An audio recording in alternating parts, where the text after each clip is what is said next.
selon le livre de Tite 2, verset 1, qui dit que pour toi, dis les choses qui sont conformes à la saine doctrine. Alléluia. Et il faut savoir que la saine doctrine, ce sont les enseignements, les lois morales, les préceptes et les commandements de notre Seigneur Jésus. Alléluia. Alors, toi qui viens de nous prendre en cours, toi qui nous écoutes pour la première fois, il faut marcher selon la saine doctrine. Il faut marcher selon la parole de Dieu, qui est Jésus-Christ lui-même. Alléluia. Voilà. Donc, serviteur de Dieu, aujourd'hui, nous avons pu retenir, je crois, une dizaine de questions. 11 questions. Alléluia. Voilà. Donc, sans plus tarder, nous allons passer déjà à la réponse des questions. Alléluia. Voilà, nous avons un bien-aimé qui a bien voulu poser cette question en prenant le livre de Marc 5, verset 27.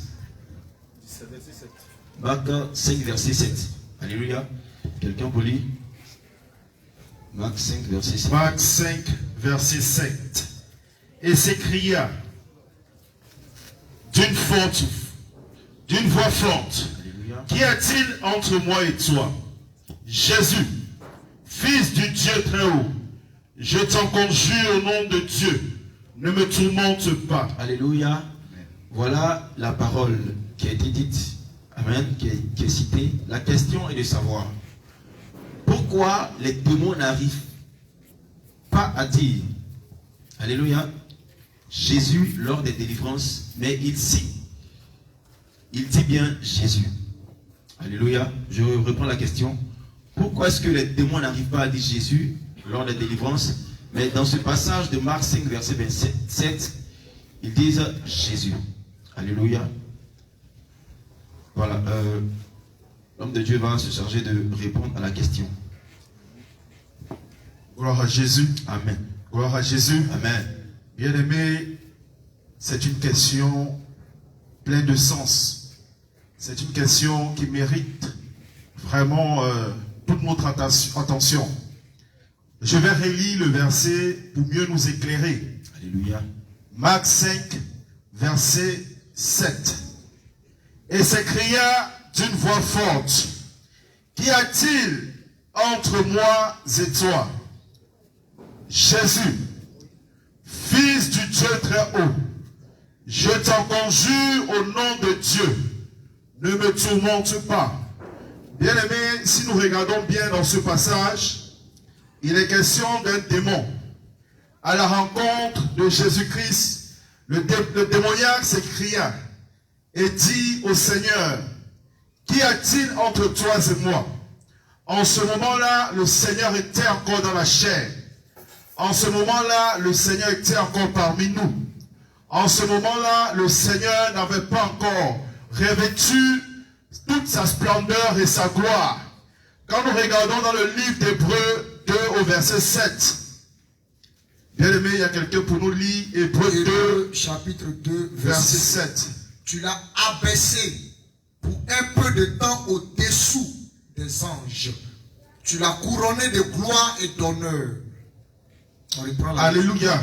Reprends s'il te plaît. Tu l'as abaissé pour un peu de temps au-dessous des anges.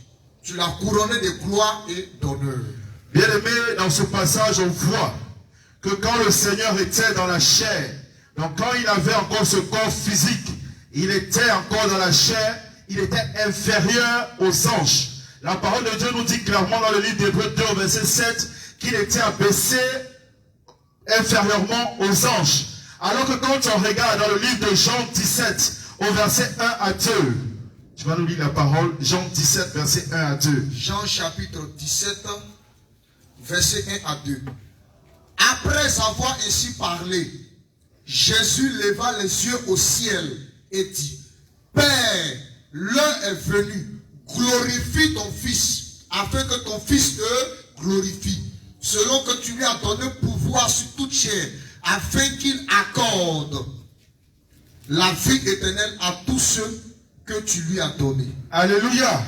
Ici on voit que le Seigneur à la croix de Golgotha a dit, Père, glorifie ton Fils.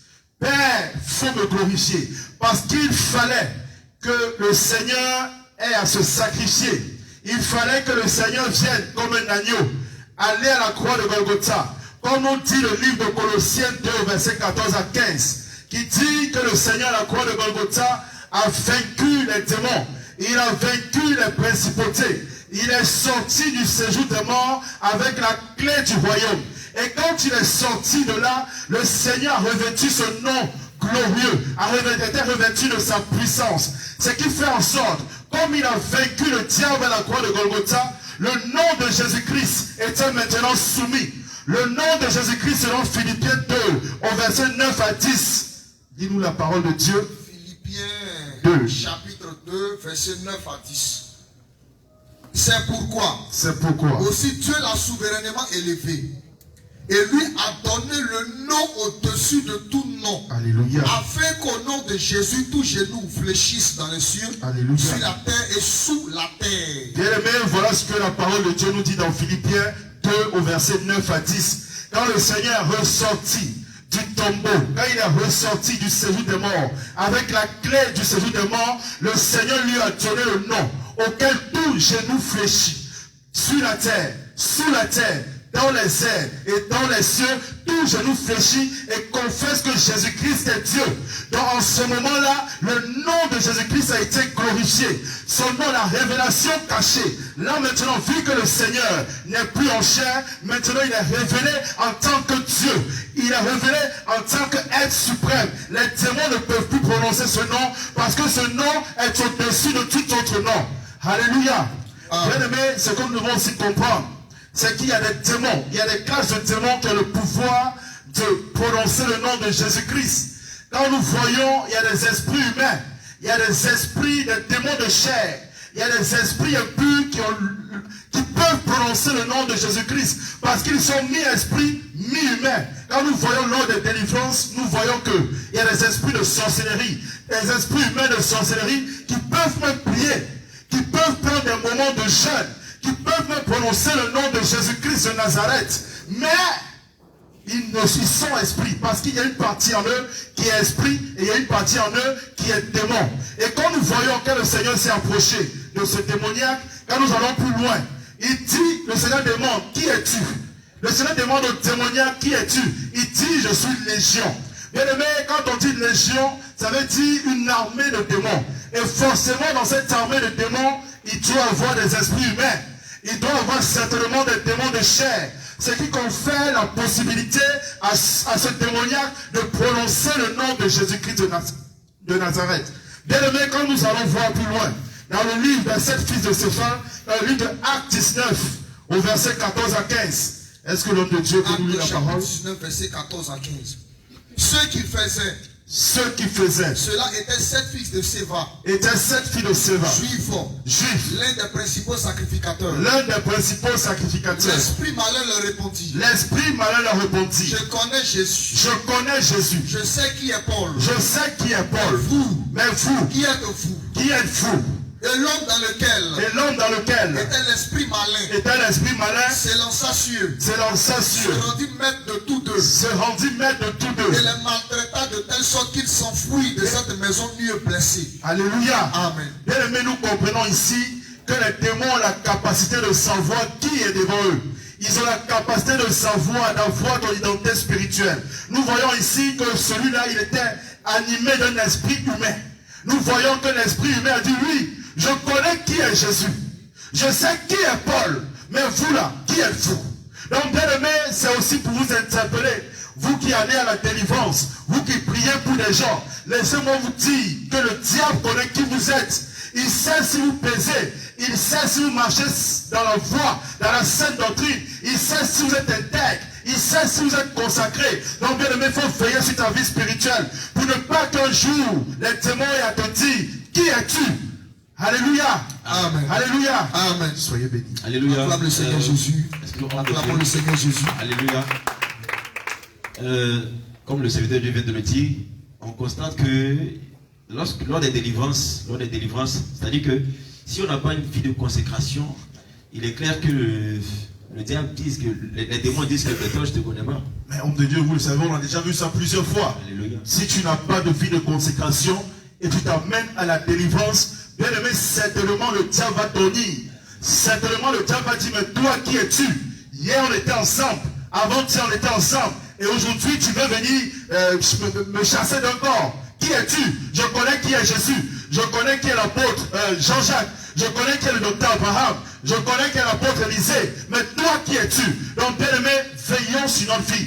Ne disons pas juste que nous sommes serviteurs de Dieu, on va se lever pour aller chasser les démons. Mais regarde en toi-même, est-ce qu'il n'y a pas d'entité impure? Est-ce qu'il n'y a pas encore un péché que tu n'as pas confessé à Jésus? Est-ce que tu vis dans une vie de consécration?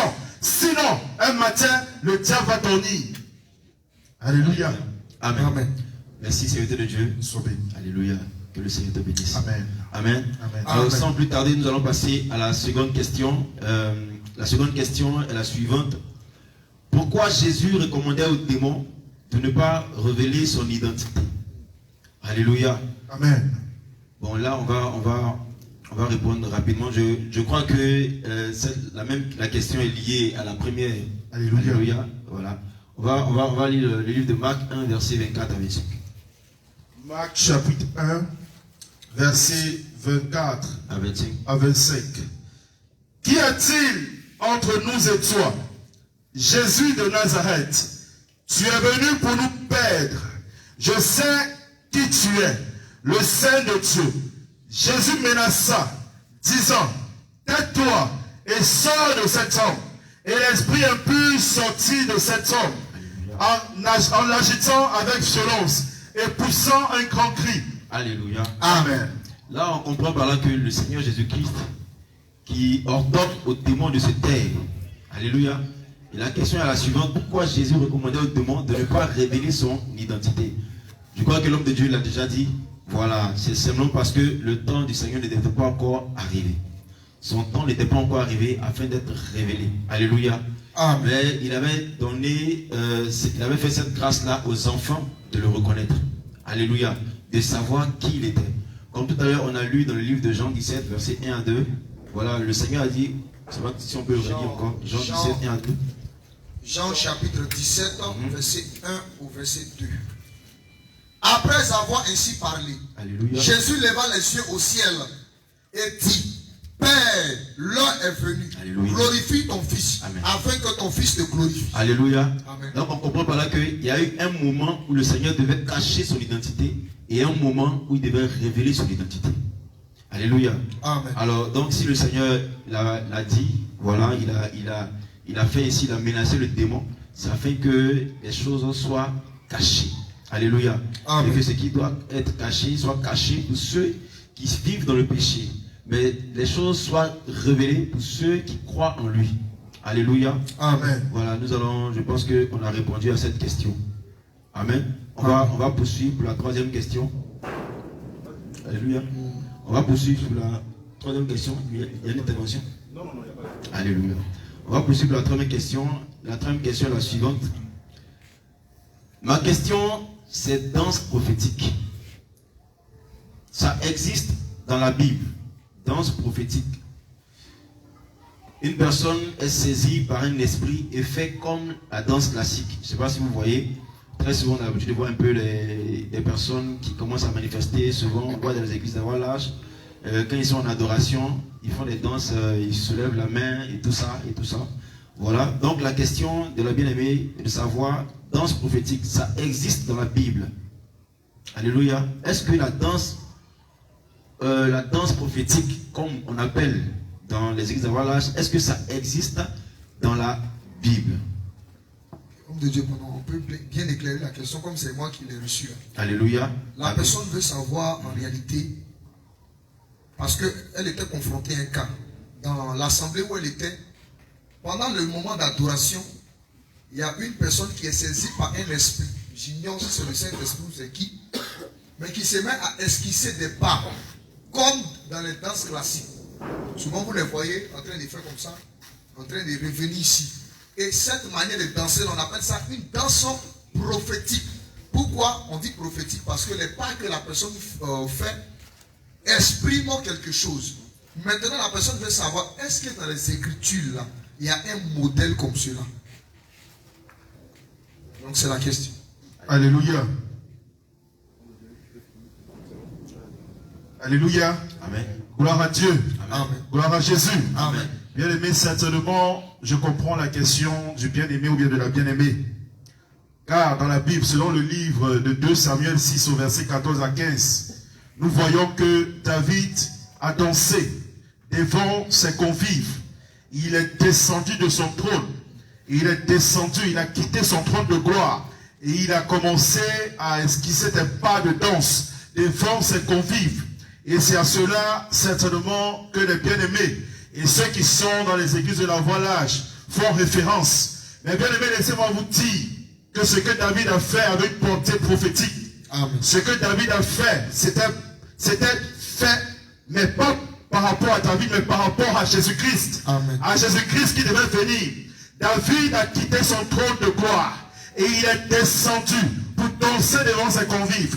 Comme le Seigneur lui-même a quitté son trône de gloire et est descendu, est venu parmi les hommes, se donner en sacrifice pour nous. David était juste en train de montrer ce qui allait arriver. Amen. Ce qui allait arriver. Amen. Donc c'est pourquoi David s'est mis à danser devant le peuple. Sa famille quand même ne comprenait pas, parce qu'elle n'avait pas la révélation de ce qui était en train de se faire. Elle a trouvé que cela était absurde. Elle ne comprenait pas la portée prophétique de ce qui était en train de se faire. Il faisait cela pour rendre hommage à Jésus-Christ qui devait venir, qui devait descendre de son trône, de sa puissance, de sa force, et venir parmi les hommes, tel un bouc, tel un agneau, pour se livrer en sacrifice. Alléluia. Amen. Aujourd'hui, nous voyons dans les églises des personnes qui sont animées des esprits, je ne sais quoi, se mettre à danser et dire que ce sont des pas prophétiques. Bien-aimé, laisse-moi te dire que si tu es animé de cet esprit, réponds-toi. Parce qu'il n'y a pas de danse prophétique. Il n'y a pas de danse prophétique. Le Seigneur nous dit même que dans la prophétie, de prendre ce qui est bon. De prendre ce qui est bon. Donc c'est pour te dire, bien-aimé, tout ce que disent, quand vous écoutez les prophéties, retenez ce qui est bon dedans. Et ce qui n'est pas bon, laissez. Alléluia. Parce que dans la prophétie, il y a la chair qui parle. Il y a la chair qui parle, et il y a l'esprit qui parle. Il y a des gens qui n'arrivent pas à savoir où s'arrêter et comment s'arrêter. À un moment donné, la chair de la personne commence à parler. Alléluia. Amen. On va lire les Écritures. On va prendre le livre d'Ecclésiaste 7 au verset 5. Ecclésiaste chapitre 7, Verset 5. verset 5. Je cours là-bas rapidement. Alléluia. Je suis là-bas. Ecclésiaste chapitre 7, verset 5. Alléluia.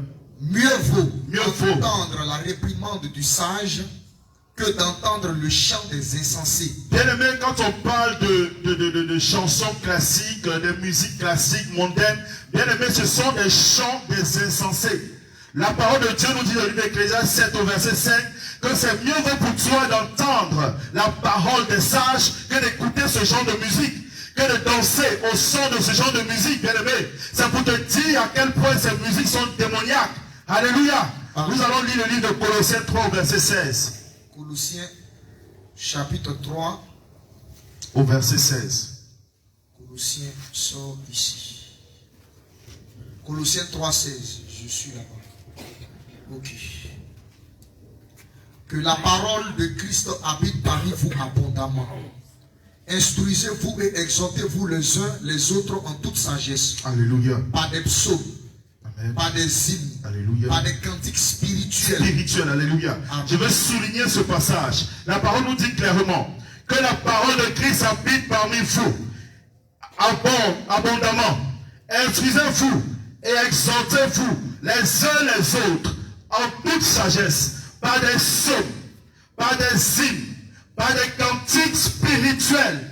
Donc, bien aimé, toutes ces musiques mondaines, même les musiques aujourd'hui que les gens disent musique du Seigneur, où on voit des gens qui ont mis des dreadlocks, on voit des gens qui ont porté des boucles, on voit des gens habillés de façon mondaine, qui chantent sans qu'il y ait vraiment une source spirituelle. Bien aimé, laisse-moi te dire que c'est démoniaque. Laisse-moi te dire que cela est démoniaque et mauvais pour ton âme. Bien aimé, la parole est claire. Nous devons écouter des musiques qui sont inspirées spirituellement. Des musiques qui sont inspirées de la parole de Dieu. Les musiques qui viennent, que quand même tu écoutes, tu ressens en toi la présence du Saint-Esprit. Pas ces musiques qui viennent du monde des ténèbres, qui viennent des eaux, qui tiennent des esprits impurs. Nous allons encore lire dans le livre de Matthieu 5 au verset 17. Matthieu chapitre 5 verset 17. Chapitre 5 verset 17. Ne croyez pas que je sois venu abolir la loi ou les prophètes. Je suis venu non pour abolir mais pour accomplir. Alléluia. Amen. Donc tout ce que nous avons dit au préalable, c'est pour vous dire que le Seigneur dit, il n'est pas venu abolir, mais il est venu accomplir cela. Donc quand on vous dit de ne pas écouter les musiques mondaines, comme dit dans le livre d'Ecclésiaste, bien aimé, c'est toujours d'actualité à nos jours. Alléluia. Amen. Alléluia. Amen. Soyez bénis. Amen. Amen. Au nom de Dieu, je peux arracher quelques mots. Amen. Pour la question, parce que la question de la danse prophétique aussi ouvre un peu la pensée sur d'autres choses. Souvent aussi, on voit dans des assemblées des gens qui font des gestes ou bien, je sais pas, des actes prophétiques. Ou par exemple, on a fait ça une fois, dans l'acte prophétique, on dit prends tes chaussures, tape le sol. Prends le sable, parle sur le sable. Laissez-moi vous dire, sans le risque de vous tromper, que tout ça c'est diabolique. Voilà. Prendre les chaussures pour taper à terre. Prendre le balai pour balayer maison. Parce que nous on a balayé pour entrer pour quitter 2020, pour entrer en 2021. Tout ça c'est diabolique. Voilà. Il n'y a rien de prophétique dedans. L'homme de Dieu l'expliquait bien. Quand David était en train de danser, c'était un geste qui était prophétique. Parce que quand on parle de prophétie, là, ça doit faire référence à un homme, à Jésus-Christ. Alléluia. Donc, il a déjà, et c'est clair, David doit quitter son trône pour venir danser. Mais qui a chanté ce jour-là? Oh, le Seigneur dit, je ne suis pas venu, non, pour abolir la loi, mais je suis venu pour accomplir la loi. Donc la loi avait déjà écrit. Et Jésus, lui, devait venir simplement exécuter les pas, les faits et gestes que la loi avait déjà écrits. C'est ça la véritable danse prophétique.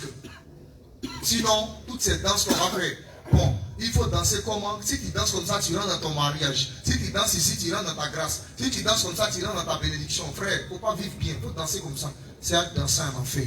Alléluia. Amen. Voilà. Merci, serviteur de Dieu. Amen. Alléluia. Nous allons poursuivre en allant pour la 4e question.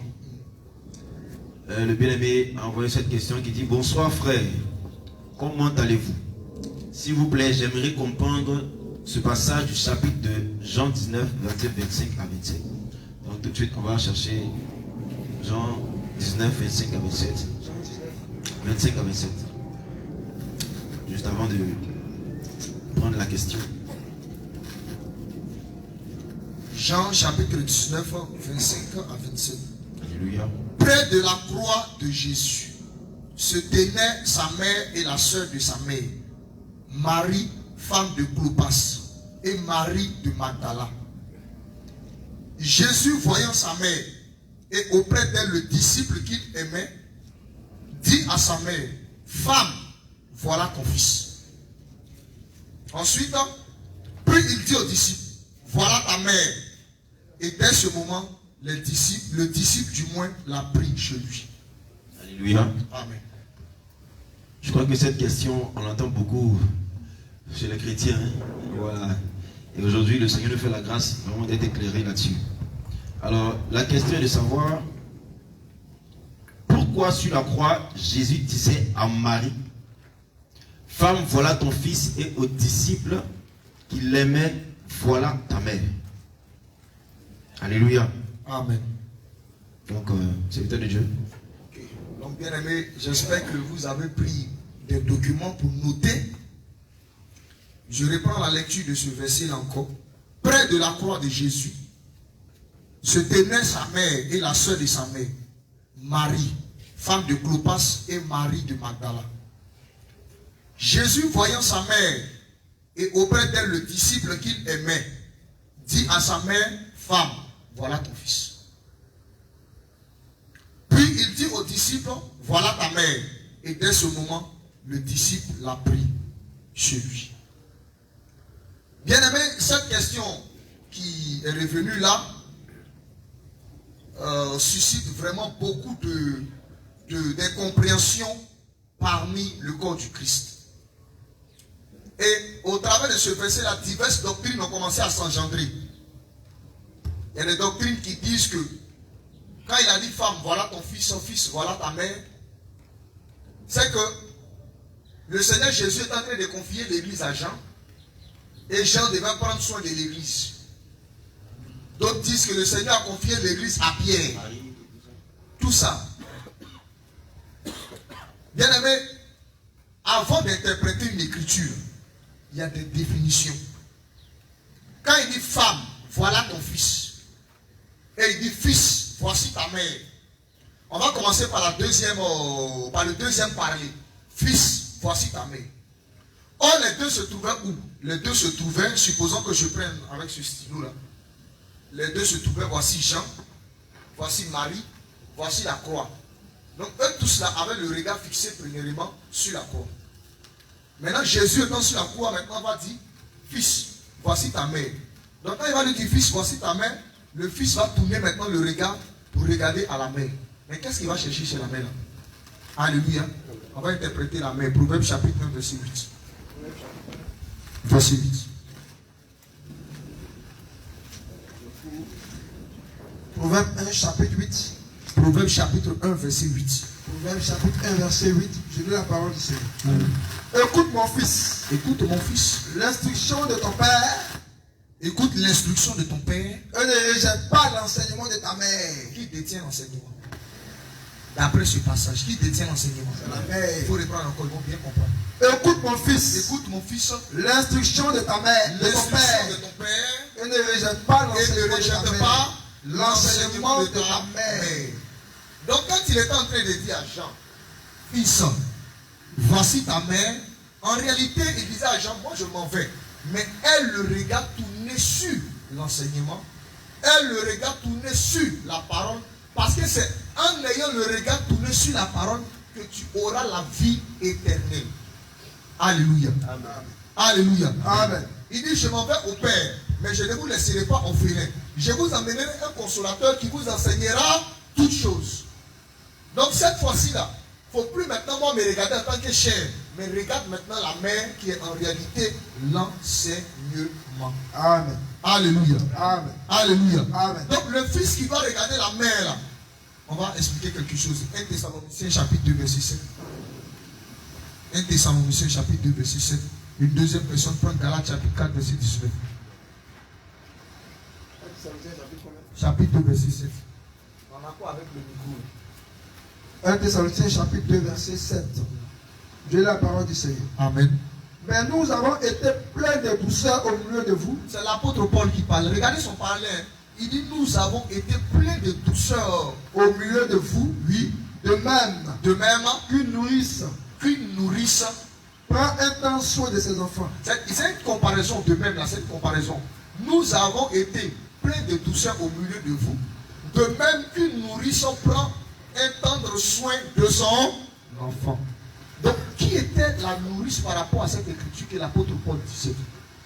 La nourrice ici, c'était les serviteurs de Dieu. Amen. La nourrice ici sont les enseignants de la parole de Christ. Amen. Ils sont comparés en réalité à une femme. Alléluia. Galates chapitre 4, verset 19. On va voir encore une deuxième écriture. Galates 4, verset 19. Oui. Mes enfants, Pour qui j'éprouve de nouveau les douleurs de c'est l'enfantement. l'apôtre Paul encore qui parle. Il dit, mes enfants, pour qui j'éprouve de nouveau les douleurs de l'enfantement. Jusqu'à ce que Christ soit formé en vous. Or, qui enfante? Celle qui enfante, c'est la mère. Donc, il compare la mère ou encore la nourrice à un ministre de la parole. Donc, les ministres de la parole aujourd'hui sont comme des femmes qui doivent nous alerter, nous donner le lait du moins au travers des deux seins. Alléluia.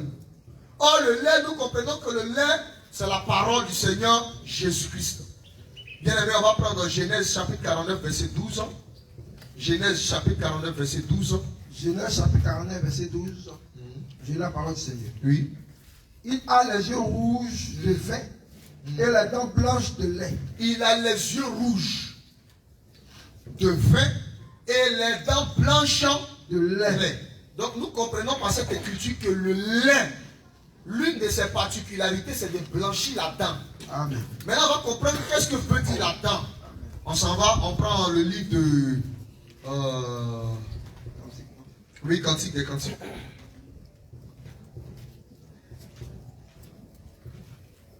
On va prendre le livre de Cantique des Cantiques. Cantique des Cantiques, chapitre 4. Oui, allons-y. Cantique des Cantiques, chapitre 4. Verset. Le verset même me sort même de la tête. Cherchons un peu là. Cantique des Cantiques, chapitre 4. Alléluia. Pour vous qui venez de nous prendre en coup, nous sommes à notre émission. Pasteur, j'ai une question. Verset 2. Alléluia. Ok, verset 2. Au verset 2. On va commencer au verset 1 d'abord. Bon, au verset 2. Avant Ok. verset 2. Tes dents sont comme un troupeau de brebis tondues On dit tes dents sont comme un troupeau de brebis tondues. qui remontent de l'abreuvoir. Jésus. Ok. Donc on a vu que la particularité des lait, selon Genèse 49, verset 12, c'est de blanchir la dent. Or, la dent a son explication dans les Écritures. Reprenons, lisons, homme de Dieu. Tes dents sont comme un troupeau Tes dents sont comme un troupeau de brebis tondues. tondu. Donc la dent, c'est un troupeau de brebis. Alléluia. Amen. Alléluia. Amen. Alléluia. Amen. Maintenant, on va voir qui sont les brebis. Luc chapitre 12, verset 32. Luc chapitre 12, Verset 32. J'ai la parole du Seigneur. Oui. Luc chapitre 12, verset 32. Oui. Ne crains point, Oui. petit troupeau, Ne crains point petit troupeau. car Car votre Père a trouvé bon de vous donner le royaume. votre Père a trouvé bon de vous donner le Royaume. Or, donc il dit ne crains point petit troupeau. Donc le troupeau dont il était question ici, ce sont ses disciples, ce sont des hommes qui ont cru en lui. Donc le lait qui doit blanchir les dents ou encore blanchir le troupeau, le lait là c'est la parole. L'apôtre Paul l'a déjà dit dans le livre des Hébreux. Il a parlé que le lait c'est la parole, c'est la doctrine, c'est l'enseignement. On va prendre Jean chapitre 17, verset 17. Jean chapitre 17, verset 17. Ah. Je lis la parole du Seigneur. Amen. Sanctifie-les Oui. par ta vérité. Sanctifie-les par ta vérité. Ta parole est la vérité. Ta parole est la vérité. Donc sanctifier c'est blanchir. Sanctifier c'est nettoyer. Sanctifier c'est ôter. Donc le lait qui vient pour blanchir la dent, ou encore lorsque le fils doit regarder la mère pour aller prendre le lait de ses deux mamelles, en réalité ça allait prendre l'enseignement pur, l'enseignement sans tache, l'enseignement véritable de Jésus-Christ qui vient encore pour purifier, pour expier le péché, pour nettoyer. C'est ça en réalité le lait. Amen. Amen. Amen. Je crois que je vais m'arrêter là. Gloire à Jésus. Amen. Alléluia. Amen. Je voulais ajouter quelque chose rapidement. Allez-y. Voilà. Il a parlé du lait. Alléluia. Et il a parlé du lait. Et il a pris l'écriture. Il a parlé d'abord du vin. Et il a parlé aussi du lait. Il a expliqué le lait. Voilà. Donc, on va expliquer ici le vin selon Éphésiens chapitre 5, verset 18. J'ai lu la parole du Seigneur. Il dit, ne vous enivrez pas de vin. C'est de la débauche. Soyez au contraire remplis de l'esprit. Alléluia. Amen. Donc on comprend ici que, comme il a bien énuméré tout à l'heure, la femme en question ici c'est le ministre de la parole. Le fils en réalité c'est quoi? C'est l'église. Donc la tâche du ministre c'est d'enseigner, c'est d'allaiter l'enfant afin que l'enfant puisse encore atteindre la stature parfaite ainsi que la maturité pour être enlevé. Mais pour être enlevé, il faut que le ministre ait la capacité d'apporter le lait ainsi que le vin. Parce que sans le lait et le vin, il ne peut avoir enlèvement. Or, il a expliqué que le lait est égal à quoi? À la parole. Mais le vin ici représente le Saint-Esprit. Pourquoi? Parce que l'apôtre Paul prendra quoi? Le vin spirituel pour expliquer la portion céleste. Il va dire, ne vous enivrez pas de vin, c'est de la débauche. Soyez au contraire remplis de l'esprit. Donc on comprend ici que le vin dont on fait allusion ici, c'est un vin qui est spirituel, qui est quoi? Qui est le Saint-Esprit. Donc il est en train d'expliquer que le vin spirituel ici, c'est le Saint-Esprit. Donc si toi tu es encore en train de boire l'alcool, si tu mets là, tu n'as pas entré au ciel. Parce qu'aujourd'hui pour nous, nous avons reçu un vin qui est quoi? Qui est spirituel, un vin qui est niveau, qui est le Saint-Esprit. C'est quoi vous allez voir dans Actes chapitre 2, vous allez voir dans Actes des Apôtres, lorsque les disciples, les 120 disciples étaient à la Pentecôte, La Bible déclare que même les païens commencent à dire, ah, mais ceux-là, ils sont pleins de vin doux. Or, il est en train d'expliquer ici le vin comme quoi? Le Saint-Esprit. Alléluia. Donc, pour pouvoir aller au ciel, pour pouvoir avoir la vie éternelle, il faut que cette personne qui t'enseigne la parole là, il t'enseigne la parole là, avec aussi l'explication de la parole. Parce que là où il n'y a pas l'explication de la parole, il y a la mort. Alléluia. Amen. Gloire à Jésus. Amen. Alléluia. Merci, serviteur de Dieu. Nous allons poursuivre. J'espère que tout le monde a bien compris.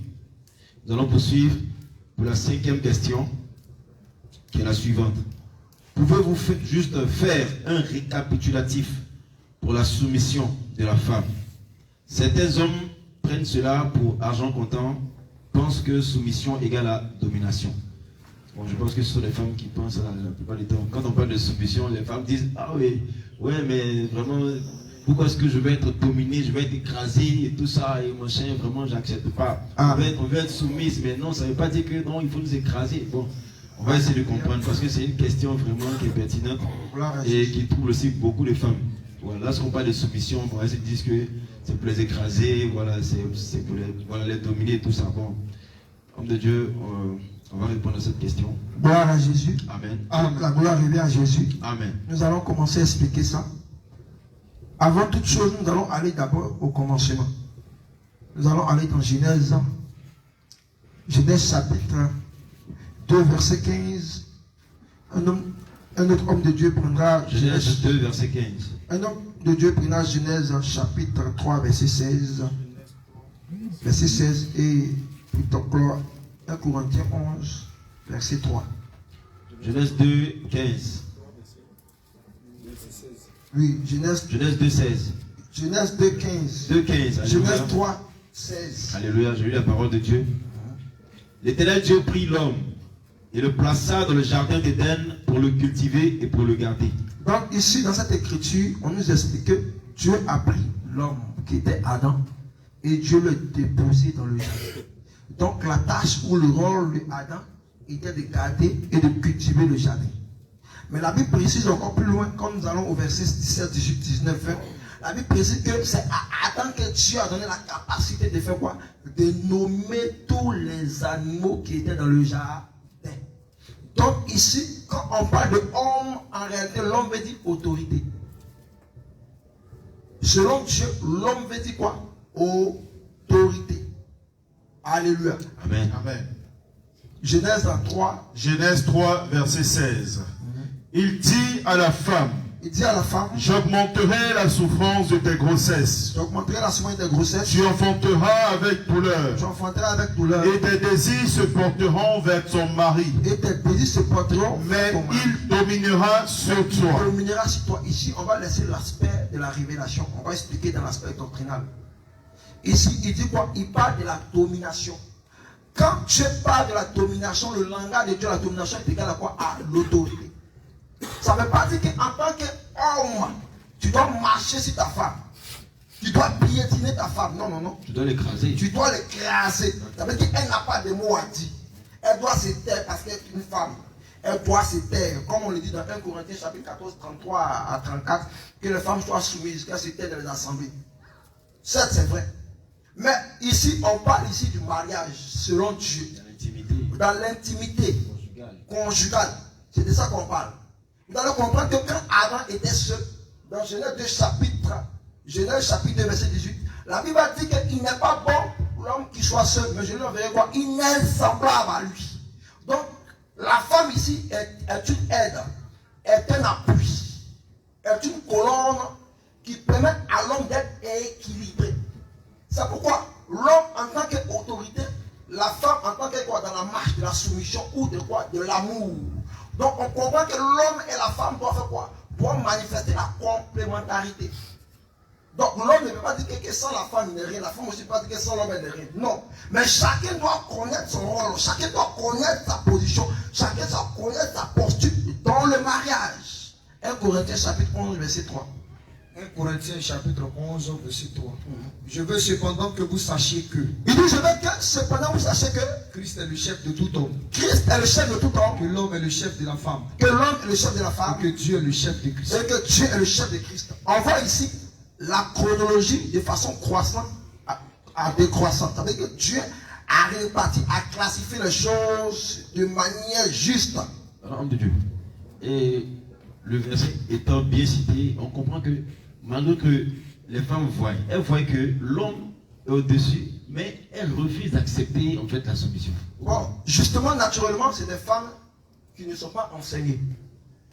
C'est des femmes qui ne sont pas enseignées. Quand tu vois automatiquement une femme qui parle d'émancipation, elle parle d'égalité entre l'homme et la femme, tu dois comprendre que cette femme est animée d'un esprit. C'est l'esprit de quoi? De Jézabel. L'esprit de supériorité. On voit ce cas avec Akab et Jézabel. Où Akab était roi en Israël, mais il n'y avait pas de décision. Il ne prenait pas de décision. Toutes les décisions étaient prises par la femme. Donc toute femme qui prend des décisions dans la maison, dans le foyer, elle doit passer à la délivrance. Il y a un esprit en elle. Alléluia. Homme de Dieu, on va poursuivre ce que tu... Elle doit passer à la délivrance. Donc, on comprend ici que Dieu a classifié les choses. Dieu dit que Dieu, il est au-dessus de Christ. Christ est au-dessus de l'homme, l'homme est au-dessus de la femme est au-dessus des enfants. Donc, dans le mariage, dans le foyer, la femme doit comprendre qu'en réalité, elle n'a pas d'autorité vis-à-vis de l'homme. Mais elle est simplement comme une aide. Elle peut apporter son apport.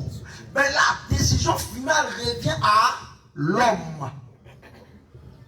De façon spirituelle, parce que c'est très important qu'on comprenne ça. De façon spirituelle, le mari ici, c'est l'époux de Christ. Et la femme ici, c'est qui? C'est nous. C'est nous la femme de Christ. Mais lorsque nous voulons prendre des décisions, nous soumettons quoi? La décision au mari, qui est Christ. Et c'est Christ qui nous a la capacité de dire quoi? Bon, cette décision que tu as dit là, soit je fais ou je ne fais pas. La valide. Vous comprenez? Donc en tant que femme dans la maison, si monsieur dit tant, il dit tant, ah chérie, vraiment tu as dit ça, hein. Là ça ne peut pas faire comme ça. Ça a lui de voir maintenant que, ah, ce que ma femme a dit là vraiment, on va essayer. On va essayer. Et puis il donne l'approbation finale. Mais une femme ne peut pas prendre des décisions dans le foyer. Pourquoi? Job chapitre 32 verset 8. Genèse chapitre 2 verset 21 à 23. Job chapitre 32 verset 8. Genèse chapitre Job 32, 8. Job 32, 8. Mais en réalité, dans l'homme, c'est l'esprit. Donc on comprend que quand Dieu, dans le mariage, répartit les tâches. Dans le mariage, je ne parle pas par rapport aux Écritures. Je parle ici dans le mariage. Je précise très bien. Dans le mariage, l'homme est équivaut à l'esprit. La femme est équivaut à la chair. Donc la femme en tant que chair ne peut pas prendre l'autorité sur l'esprit, c'est pas possible. Donc tout mariage où la femme te demande des choses, la chair a pris le pouvoir sur quoi? Sur l'esprit qui a l'autorité. Donc Dieu n'est pas dans ce mariage. Est-ce qu'on comprend ce qu'il dit? Dieu n'est pas dans ce mariage. Donc toi qui es femme vertueuse, dans le foyer, si toi, tu prends autorité sur l'homme, Dieu dit que ce mariage-là, c'est un mariage charnel. Ce n'est pas institué par lui. Parce que l'institution qui a été donnée, selon Dieu, c'est l'homme qui a l'autorité dans le foyer. Maintenant, il y a de quoi? Il y a aussi des critères, il y a des tâches à respecter dans le foyer. Parce que tant que là, cela n'est pas respecté dans le foyer, Dieu ne descend pas. C'est pourquoi vous avez remarqué, dans un foyer, ils vont crier à Dieu, mais Dieu ne répond pas. Pourquoi? Parce qu'eux-mêmes, ils ne sont pas conformes à la parole de Dieu. Premier point, pour que Dieu puisse descendre dans un foyer, il faut qu'il y ait d'abord quoi? Il y ait d'abord quoi? La dot. Genèse 34, chapitre 12. On ne va pas trop citer. Genèse chapitre 34, verset 12. Donc on parle ici de quoi? De la dot. Vous voyez? Donc pour que Dieu puisse intervenir dans un foyer, il fait qu'il y ait quoi là? Dot. Et après ça, Dieu regarde, est-ce que l'homme a l'autorité dans la maison? Après ça, Si vous avez des enfants, Éphésiens chapitre 6, il regarde est-ce que les enfants sont soumis aux parents. Toutes ces choses rendent ton corps de pour que Dieu puisse descendre dans un mariage. Mais dans un mariage où il n'y a pas dot, où maman même ne respecte pas papa, papa même n'a pas d'autorité, enfant même ne respecte personne dans la maison, vous allez pas crier à Dieu, Jésus ne peut pas descendre. Parce que pour que Jésus puisse descendre dans un foyer, il fallait que cela se fasse selon l'analogie de sa foi. Selon quoi les règles et les principes de la doctrine. Alléluia. Donc, toi qui es homme, ne dis pas que tu as marché sur la soeur, sans enfant des gens, pardon. Ne dis pas que tu as la piétine, pardon. Il ne faut pas dire que non, dominer ici ton nom, non, c'est pas ce que la Bible a dit. La Bible dit que tu dois connaître ta place, elle aussi connaît sa place de soumission. Toi, tu prends ta place d'autorité. Chacun connaît sa place. Les tâches sont réparties et le foyer va avancer dans la paix du Seigneur. Alléluia. Alléluia. Merci, merci. Je veux ajouter quelque chose à ce que l'homme de Dieu a dit. Bien aimé, est-ce qu'on peut lire le livre de 1 Pierre 3 au verset 1 à partir du verset 1. 1 Pierre 3 à partir 1 Pierre 3 du verset 1. Femmes, soyez de même soumises à vos maris, afin que, si quelques-uns n'obéissent point à la parole, ils soient gagnés sans parole par la conduite de leurs femmes. Alléluia. Amen. Tu vas attendre un peu, je vais expliquer cela. Donc, femmes, la parole de Dieu nous dit, femmes, soyez de même soumises à vos maris, afin que, si quelques-uns n'obéissent point à la parole, qu'ils soient gagnés sans parole par la conduite de leurs femmes. Donc, bien aimé, toi qui es encore dans la rébellion, toi qui n'es pas soumise, et toi que ton mari n'est pas encore converti, la parole de Dieu est claire, et elle nous dit que ton mari peut être converti par toi, non seulement par la parole, mais par ta conduite. Comment est-ce que tu agis à la maison? Toi qui te dis chrétienne, toi qui te dis né de nouveau, toi qui te dis marcher dans la sainte doctrine, quel est le comportement que tu affiches à la maison? Si tu n'es pas soumise, comment est-ce que ton mari va voir en toi le changement pour effectivement venir donner sa vie à Christ? La parole est claire, c'est par ta soumission, c'est par ta vie de sainteté, c'est par ta vie pieuse que cela peut affecter ton mari. Ton mari peut voir en toi ce changement et le toucher afin qu'il donne sa vie réellement à Jésus. Homme de Dieu, tu peux continuer. Alléluia. En voyant votre manière de vivre chaste et réservée. Alléluia. Ayez non cette parure extérieure qui consiste dans les cheveux tressés, les ornements d'or ou les habits qu'on revêt.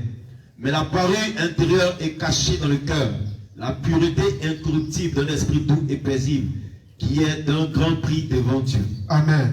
La parole nous dit ici, ayez non cette parure extérieure qui consiste dans les cheveux tressés, les ornements d'or ou les habits qu'on revêt, mais une parure intérieure est cachée dans le cœur, la pureté incorruptible d'un esprit doux et paisible, qui est d'un grand prix devant Dieu.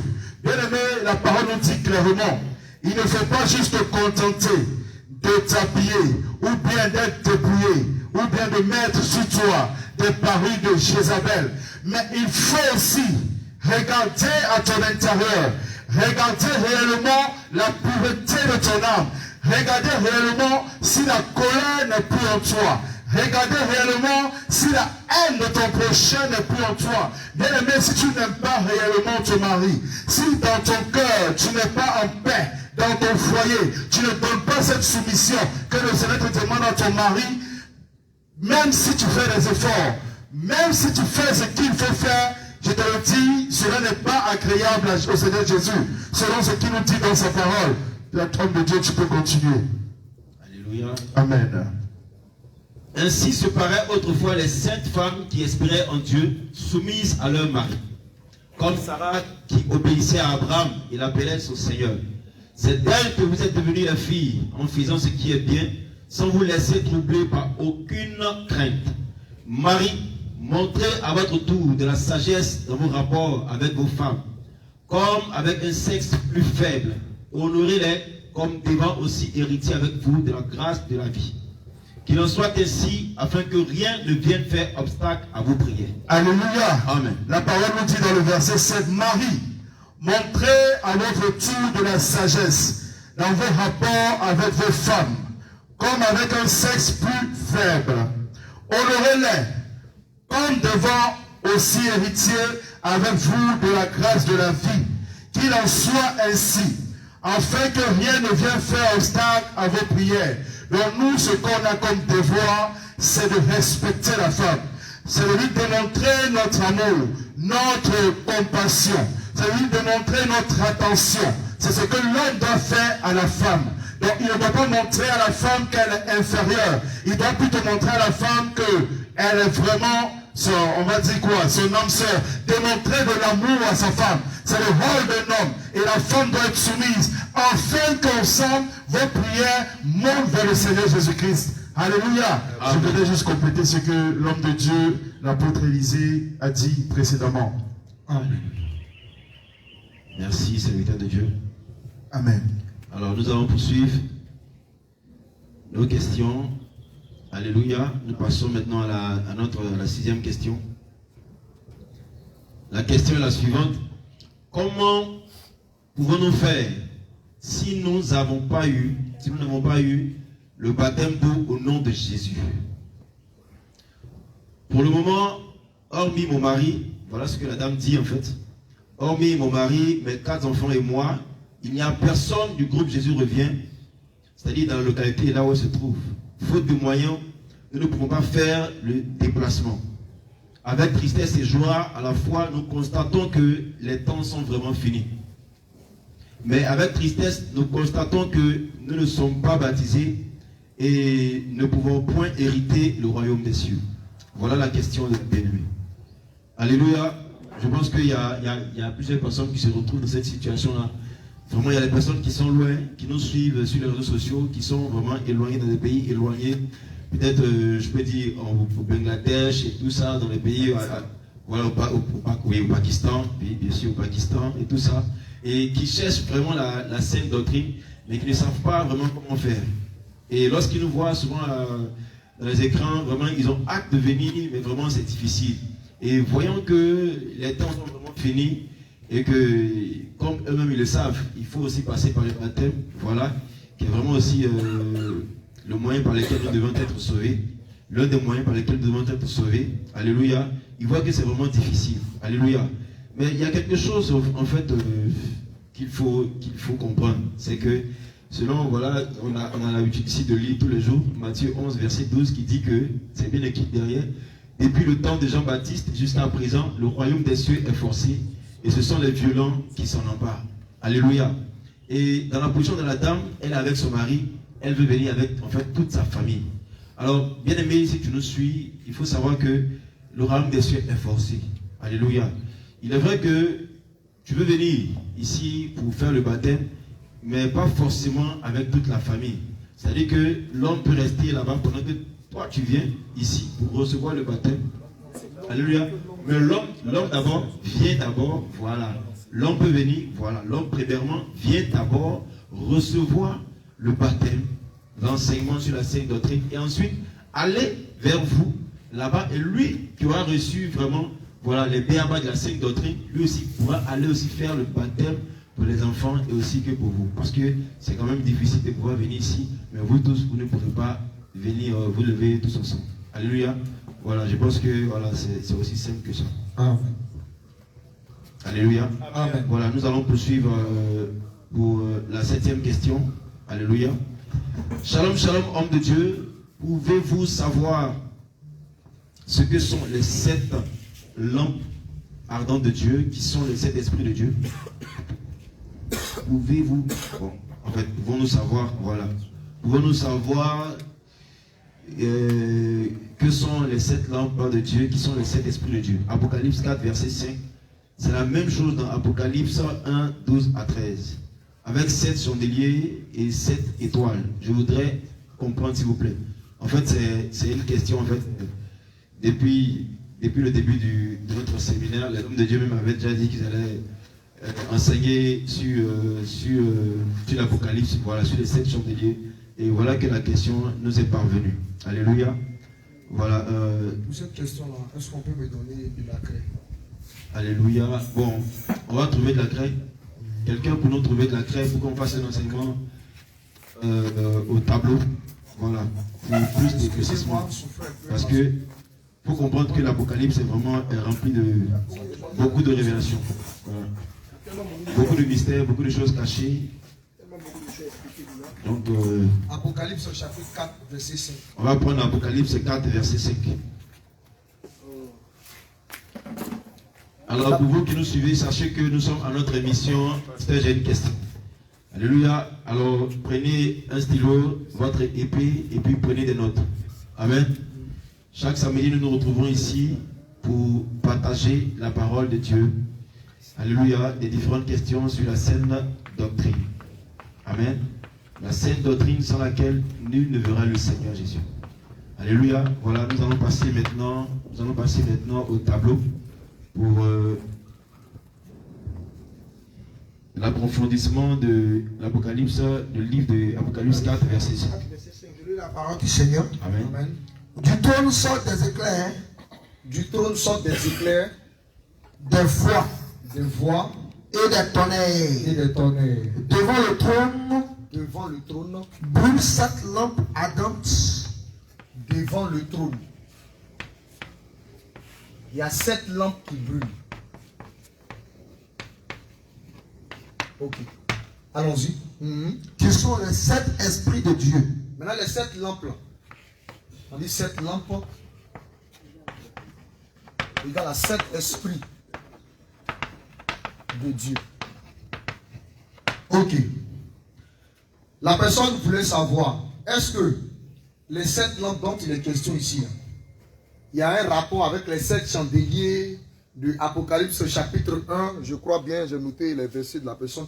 Apocalypse chapitre 1, verset 12 à 13. Est-ce qu'il y a un rapport? Ou encore, c'est quoi les 7 lampes? Ok. Je lis la parole du Seigneur. Apocalypse chapitre 1, verset 12 à 13. Écrit à l'ange de l'église de Pérgame. Oui. Voici ce que dit celui qui a l'épée aiguë, lui, à 2 tranchants. Je sais où tu demeures. Je sais que là est le trône de Satan. Tu retiens mon nom et tu n'as pas régné ma foi, même au jour d'Antipas, mon témoin fidèle qui a été mis à mort chez vous, là où Satan a sa demeure. Non, est-ce que tu as bien lu là? C'est pas ça. Apocalypse chapitre 1, Non. Voilà, Apocalypse chapitre 1, verset 12 à 13. verset 12 à 13. Je me retournais pour connaître quelle était la voix. Je me retournais. Pour connaître quelle était la voix qui me parlait. Je me retournais pour connaître quelle était la voix qui me parlait. Et après m'être retourné, Après qu'il s'est retourné là, je vis 7 chandeliers il a d'or. vu 7 chandeliers d'or. Et au milieu des 7 chandeliers, Au milieu des 7 chandeliers, quelqu'un qui ressemblait à un fils. c'est-à-dire au milieu des 7 chandeliers, il y avait quelqu'un qui ressemblait à un fils. Mais lui, il était où? Il était au milieu. C'est-à-dire qu'ici, il y a 7 chandeliers, 7 lampes, 7 esprits de Dieu. La personne est un peu confuse dans toutes ces genres de choses-là. Ok. En réalité, nous commençons pour dire qu'il n'y a pas 7 esprits de Dieu. Amen. Voilà. Donc cette pensée est diabolique. Il y a un seul esprit de Dieu. Alors, Alléluia. Éphésiens chapitre 4, Il n'y a verset pas 4. 7 esprits de Dieu, je le répète. Il n'y a pas 7 esprits de Dieu. Après, c'est pour aller faire des prières bidons. J'appelle le 7e esprit de Dieu à venir m'aider. J'appelle le 5e esprit de Dieu à venir m'aider. Comprenez bien les Écritures. Alléluia. Amen. Je lis la parole du Seigneur. Oui. Éphésiens chapitre 4, verset 4. Il y a un seul corps. Il y a un seul corps et un seul esprit. Il y a un seul corps et un seul esprit. Alléluia. Allons-y. Maintenant, tu vas prendre 1 Corinthiens chapitre 12. Verset 12. 1 Corinthiens chapitre 12, pas verset 12. Peut-être le verset 5 comme ça. Le monsieur verset 5. Oui, attends, je vais voir. Bon, peut-être à partir du verset 4. Verset 4. Ok. Il y a diversité de dons, Il y a diversité de dons. mais le même esprit. Il y a diversité, c'est-à-dire qu'il y a plusieurs types de dons. Mais le même Esprit. Oui, Diversité de on ministères. s'arrête là. Il y a diversité de dons, mais le même esprit. Il y a diversité de ministères, mais le même Seigneur. Donc, quand on dit 7 esprits, ce n'est pas 1, 2, 3, 4, jusqu'à 7. Faux. C'est pas ça. Il y a un seul esprit. Maintenant, le un seul esprit, là, il doit se manifester dans 7 églises. Les 7 chandeliers ici, là, ils ont déjà interprété dans Apocalypse chapitre 1, verset 20. 7 chandeliers, les 7 chandeliers que tu as vu dans ma main droite, les 7 chandeliers sont 7 églises. Smyrne, Pergame, Thyatire, tout ça. Donc, la manifestation de l'esprit dans une église, c'est ça qu'on appelle une lampe. Suivez-moi bien. Il y a 7 églises. Donc, diverses manifestations. 1, 2, 3, 4, 5, 6. Je mets un ici. Donc, dans l'église d'Éphèse, il y a une manifestation de l'esprit. On appelle ça une lampe ou encore un esprit. Sinon, il n'y a pas plusieurs esprits. C'est un seul esprit qui se manifeste comme cela. Je prends un exemple. Celui a le don de la prophétie. Elle a le don de parler en langue. Moi, j'ai le don, par exemple, de vision, d'opération de miracle. Mais ce n'est pas un esprit qui est différent de lui. Non. C'est le même esprit qui opère en lui par la prophétie. Là. C'est le même esprit qui opère en moi par les guérisons. C'est le même esprit qui opère dans la maman par le parler en langue. Alléluia. Amen. Donc, il y a un seul esprit. Vous, chrétiens, vous connaissez. Après, ça va faire les prières dans la délivrance. J'invoque le 3e esprit de Dieu. Il descend maintenant et puis il te délivre. C'est quelle prière bidon ça? Alléluia. Amen. Donc, il y a un seul esprit qui se manifeste dans les 7 églises. C'est ça, on dit 7 esprits. Maintenant, les 7 esprits, là, ils ont interprété que ça fait 7 lampes. Alléluia. Ça fait 7 lampes. Mais pourquoi on dit que ça fait 7 lampes? Ici, là, on dit que quand il s'est retourné, il a vu 7 chandeliers d'eau. Je trace 1, 2, 3, 4, 5, 6, 7. Et au milieu des 7 chandeliers d'eau, là, il y avait quelqu'un qui ressemblait à un fils de l'eau. Or, quand le milieu des 7, c'est ça. Donc, 7 chandeliers d'or. Au milieu des 7 chandeliers d'or, c'est encore un chandelier d'or. Suivez-moi bien. C'est encore un chandelier d'or. Donc, le fils de l'homme dont ils ont vu ici, là, c'est un chandelier d'or. Or, le chandelier, pour ceux qui connaissent le dessin du chandelier, Exode chapitre 25, verset 31. Allons-y rapidement là. Exode chapitre 25, verset 31. Oui.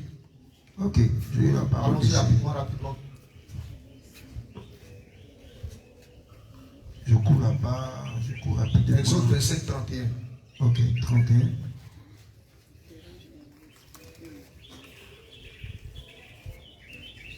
Exode, tu feras un chandelier d'or pur. Tu feras un chandelier d'or pur. Ce chandelier sera fait d'or battu. Oui, allons-y. Son pied, sa tige. Je dessine son pied, sa tige. Ses calices. Ses calices. Ses pommes. Calice, pomme. Oui, allons-y. Fleur. Oui. Allons. Ses branches. 6 branches sorties de ce côté. S'il te plaît, allons-y rapidement. 6 branches sorties de ce côté. Oui. On est, au total, il y a 6 branches qui sont sorties de ce côté. Oui. 3 branches du chandelier de l'autre côté. Ça veut dire que de ce côté-ci, il y a 3 branches. Je dessine comme cela. Voici le chandelier. Il y a 3 branches ici. Et ça me sort ici comme ça. Donc voici la tige du milieu. Avec son pied. 1 branche, 2 branches, 3 branches, 4 branches, 5 branches, 6 branches, 7 branches. Sur chaque branche, on dépose la lumière. Ça fait 1 lumière, 2 lumières, 3 lumières, 4 lumières, 5 lumières, 6 lumières, 7 lumières. C'est ça le 7 esprits de Dieu. Mais en réalité, tout ça, c'est un seul chandelier qui se manifeste comme ça.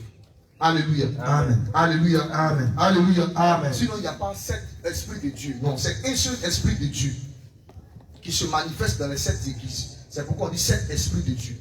Alléluia. Amen. Et ces 7 esprits de Dieu là qui sont 7 lampes, en réalité, les 7 lampes là, ça parle d'un chandelier. Amen. Or, le véritable chandelier qui doit apporter la lumière ou qui doit éclairer, c'est Christ. Parce qu'il a dit que je suis la lumière du monde. Mais homme de Dieu, on va courir rapidement parce qu'on n'a pas assez de temps. On va donner les autres démonstrations. Là, pourquoi le chandelier est comme cela? Son pied, sa tige, calice, pomme, fleur. Ça fait 1, 2, 3, 4, 5. Ça fait les 5 ministères. Le pied, c'est l'apôtre. Un jour, on aura démontré ça, vous allez comprendre. La tige, c'est le prophète. Calice, c'est l'évangéliste. Non, calice, c'est pas l'évangéliste. Calice, c'est le docteur. C'est la fleur que l'évangéliste. La pomme, c'est le pasteur. Pomme, pasteur, oui. Pomme, pasteur, fleur, évangéliste. Calice, c'est docteur, c'est le doctorat. C'est qui est inversé. Docteur. Donc voici les 5.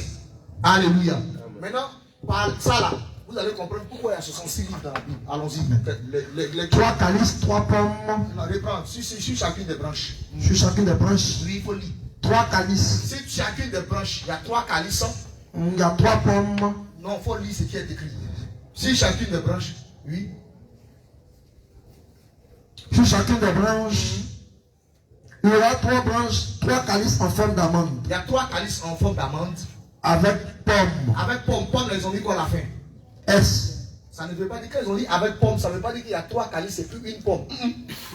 Sur une branche, là, il y a 3 calices. Il y a 3 pommes. Il y a 3 fleurs. Amen. Ça, c'est pour une branche. Donc, il y a 3 calices. Il y a 3 pommes. Et il y a 3 fleurs. Deuxième branche aussi, même chose. 3 calices. 3 pommes et 3 fleurs. Ainsi de suite. Jusqu'à ça fait les 6 branches. Ça là n'est pas dedans. Hein. Lui, il n'est pas dedans. Voici 1, 2, 3. 1, 2, 3. Donc, si une branche, 3 calices, 3 pommes, 3 fleurs, ça fait 9 au total. Multiplié par les 6 branches là. Ça fait 9 fois 6 pour ceux qui sont allés à l'école un peu. 54. Ça, ce sont les branches. Maintenant, qu'est-ce qu'il y a là? Il y a une calice, il y a une pomme, il y a une fleur. Ici, 1, 1, 1. Là aussi, 1, 1, 1. Et à la tête ici, 1, 1, 1. Donc, 3, 3, 3, 3. 3 fois 4, ça me donne 12. 54 plus 12, ça fait 5. Non, on commence par les unités. 2 plus 4, ça fait 6. 1 plus 5, ça fait 6. Voici les 66 livres de la Bible. Le chandelier, c'est Christ. En lui, Christ, il y a 5 ministères. Les 5 ministères. La tige, le prophète. Voilà. Le prophète, tu as oublié ça. Non, il a noté ça. Il vient Okay. ici. Donc, en Christ, Jésus, qui est la lumière, il y a 5 ministres de la parole. En plus des 5 ministres de la parole, doivent enseigner tous les 66 livres des Écritures. Mais c'est divisé en 2 parties. Il y a la partie de droite et il y a la partie de gauche. La partie de droite, c'est la loi. La partie de gauche, c'est la grâce. Donc, voici le chandelier. Un jour, on aura un enseignement détaillé. On acclame puissamment le Seigneur Jésus. On acclame puissamment le Seigneur Jésus.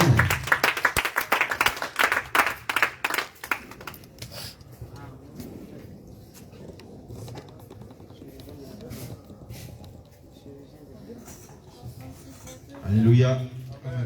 J'espère que tout le monde a compris. Vous qui êtes ici, j'espère que vous avez compris. Vous aussi qui nous suivez depuis votre maison, votre demeure, j'espère que vous avez bien compris. Alléluia. Vous pourriez aussi regarder après encore, revisionner encore l'émission pour mieux comprendre. Alléluia. Alors nous allons poursuivre puisque nous n'avons pas assez de temps. Nous passons déjà à la 8e question. Shalom, shalom, homme de Dieu. J'ai une question pour l'émission. Pasteur, j'ai une question. J'aimerais savoir quelle est la différence entre un cantique, une hymne et un psaume. Voilà la question posée. Alléluia. Amen. Gloire au Seigneur Jésus-Christ. Amen. La question qui est posée, j'aimerais savoir quelle est la différence entre un cantique, Un cantique, une hymne et un psaume. Et un psaume.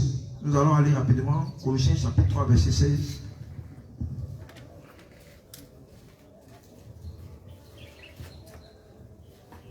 Colossiens Chapitre 3, verset 16. chapitre 3, verset 16. Allons doucement, allons doucement. Que la parole de Christ Que la parole de Christ habite parmi vous abondamment. Abondamment. Instruisez-vous Instruisez-vous et exhortez-vous et exhortez-vous les uns les autres en en toute sagesse, par des psaumes, par des hymnes, par des hymnes, par des cantiques spirituels, chantant à Dieu dans vos cœurs, sous l'inspiration de la grâce. Donc on comprend ici selon la définition de la parole de Dieu, hymne. psaumes, cantiques, ce sont des chants.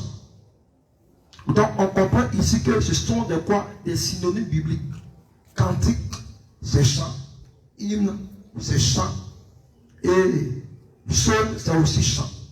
Mais vous allez voir que chacun a sa particularité. Parce que quand l'auteur a écrit, quand il a écrit l'hymne, quand il a écrit cantique, quand il a écrit le psaume, c'était pour exprimer quelque chose de profond. Alléluia. Donc nous allons prendre le livre de le psaume 16, verset 1er. Psaume chapitre 16, verset 1er. Quelqu'un doit prendre le psaume 59, 16 1er. Garde-moi, ô Dieu, car je cherche en toi mon refuge. Donc vous voyez dans cette écriture, il dit garde, ô Dieu, car je cherche en toi mon refuge. 59. Psaume chapitre 59, verset combien? Au verset 1er. Au chef des chants, ne détruis pas, hymne de David. Lorsque Saul envoya cerner la maison pour le faire mourir. Alléluia. Amen. Donc on comprend ici que la définition du mot hymne, c'est un chant qui exprime une condition vécue, des temps de souffrance. C'est un chant qui était célébré pour des martyrs. Ici, on voit que l'hymne ici représente le vécu du prophète David lorsqu'il était face à une situation, lorsqu'il était confronté à Saül. Donc quand on parle d'hymne, on fait allusion à une situation d'un vécu qui a été difficile, là où l'homme ne pouvait pas avoir la capacité d'avoir la victoire ou de se défaire de quoi? De se défaire ou de se délivrer d'une situation quelconque. C'est ce qu'on appelle l'hymne. On va voir maintenant le cantique, c'est quoi? Cantique. Apocalypse chapitre 7, verset 12. Le psaume 40, verset 4. Apocalypse 7, 12, je suis là. Psaume 40, verset 4. En disant, Amen. La louange, la gloire, la sagesse, l'action de grâce, l'honneur, la puissance et la force soient en notre Dieu au siècle des siècles. Amen. Donc il dit en disant quoi? La louange, la force, la gloire, la puissance, toutes ces choses, continuez de Dieu pour vous. Lisez pour vous. Psaume 40, verset 4. L'homme de Dieu. Il a mis dans ma bouche un cantique nouveau, une louange à notre Dieu. Beaucoup l'ont vu et ont eu de la crainte, et ils se sont confiés en l'Éternel. Amen. Donc on comprend ici que le cantique, c'est quoi? C'est l'expression de notre joie et des actions de grâce que nous manifestons à l'égard de notre Seigneur. C'est un signe de quoi? De remerciement, de louange, de joie. Lorsque nous nous rassemblons ici, nous venons pour faire quoi? Nous donnons des cantiques au Seigneur. Nous venons pour faire quoi? Pour exprimer notre joie, notre reconnaissance, la grandeur de notre Dieu. C'est ce qu'on appelle quoi? On appelle ici le cantique.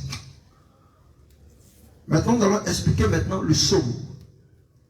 Le psaume 23, verset 1 à 5. On va expliquer ça. Psaume 23, verset 1 à 5. Cantique de David. L'Éternel est mon berger, je L'Éternel est ne mon berger, je ne manquerai de rien. de rien. Il me fait reposer dans le vert pâturage. Il me fait reposer dans des verts pâturages. Il me dirige près des eaux paisibles. Il me dirige près des eaux paisibles. Il restaure mon âme. Il restaure mon âme. Il me conduit dans les sentiers de la justice. Il me conduit dans les sentiers de la justice. À cause de son nom. À cause de son nom. Quand je marche dans la vallée de l'ombre de la mort, Quand je marche dans la vallée de l'ombre de la mort, je ne crains aucun mal. je ne crains aucun mal. Car tu es avec moi. Car tu es avec moi. Ta houlette et ton bâton me rassurent. Ta houlette et ton bâton me rassurent. Tu dresses devant moi une table Tu dresses devant moi une table en face de mes adversaires. en face de mes adversaires. Tu ointuiles ma tête Tu conduis ma tête et ma coupe déborde. et ma coupe déborde. On s'arrête là. Alléluia. Amen. Donc on comprend ici que le psaume en réalité, c'est l'assemblage des hymnes et des cantiques. C'est ça qu'est le psaume. Donc le psaume, je répète, le psaume, c'est l'assemblage des hymnes et des cantiques. Pourquoi?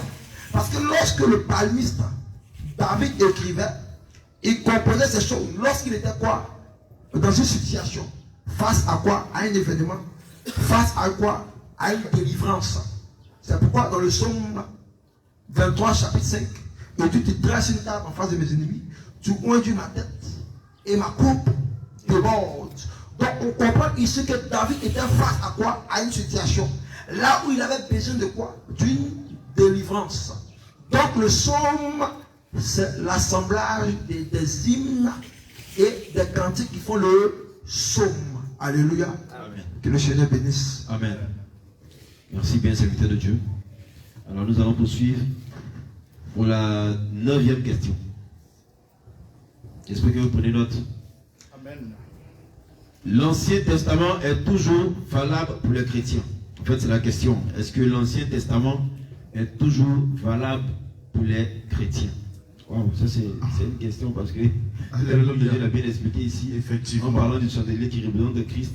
La partie gauche déjà qui est l'Ancien Testament, voilà, qui est la loi, et la droite qui est la grâce, voilà, qui est le Nouveau Testament. On va donner juste deux versets pour cette partie qui est omise, on sait que vraiment, effectivement, tout a été dit. Hein.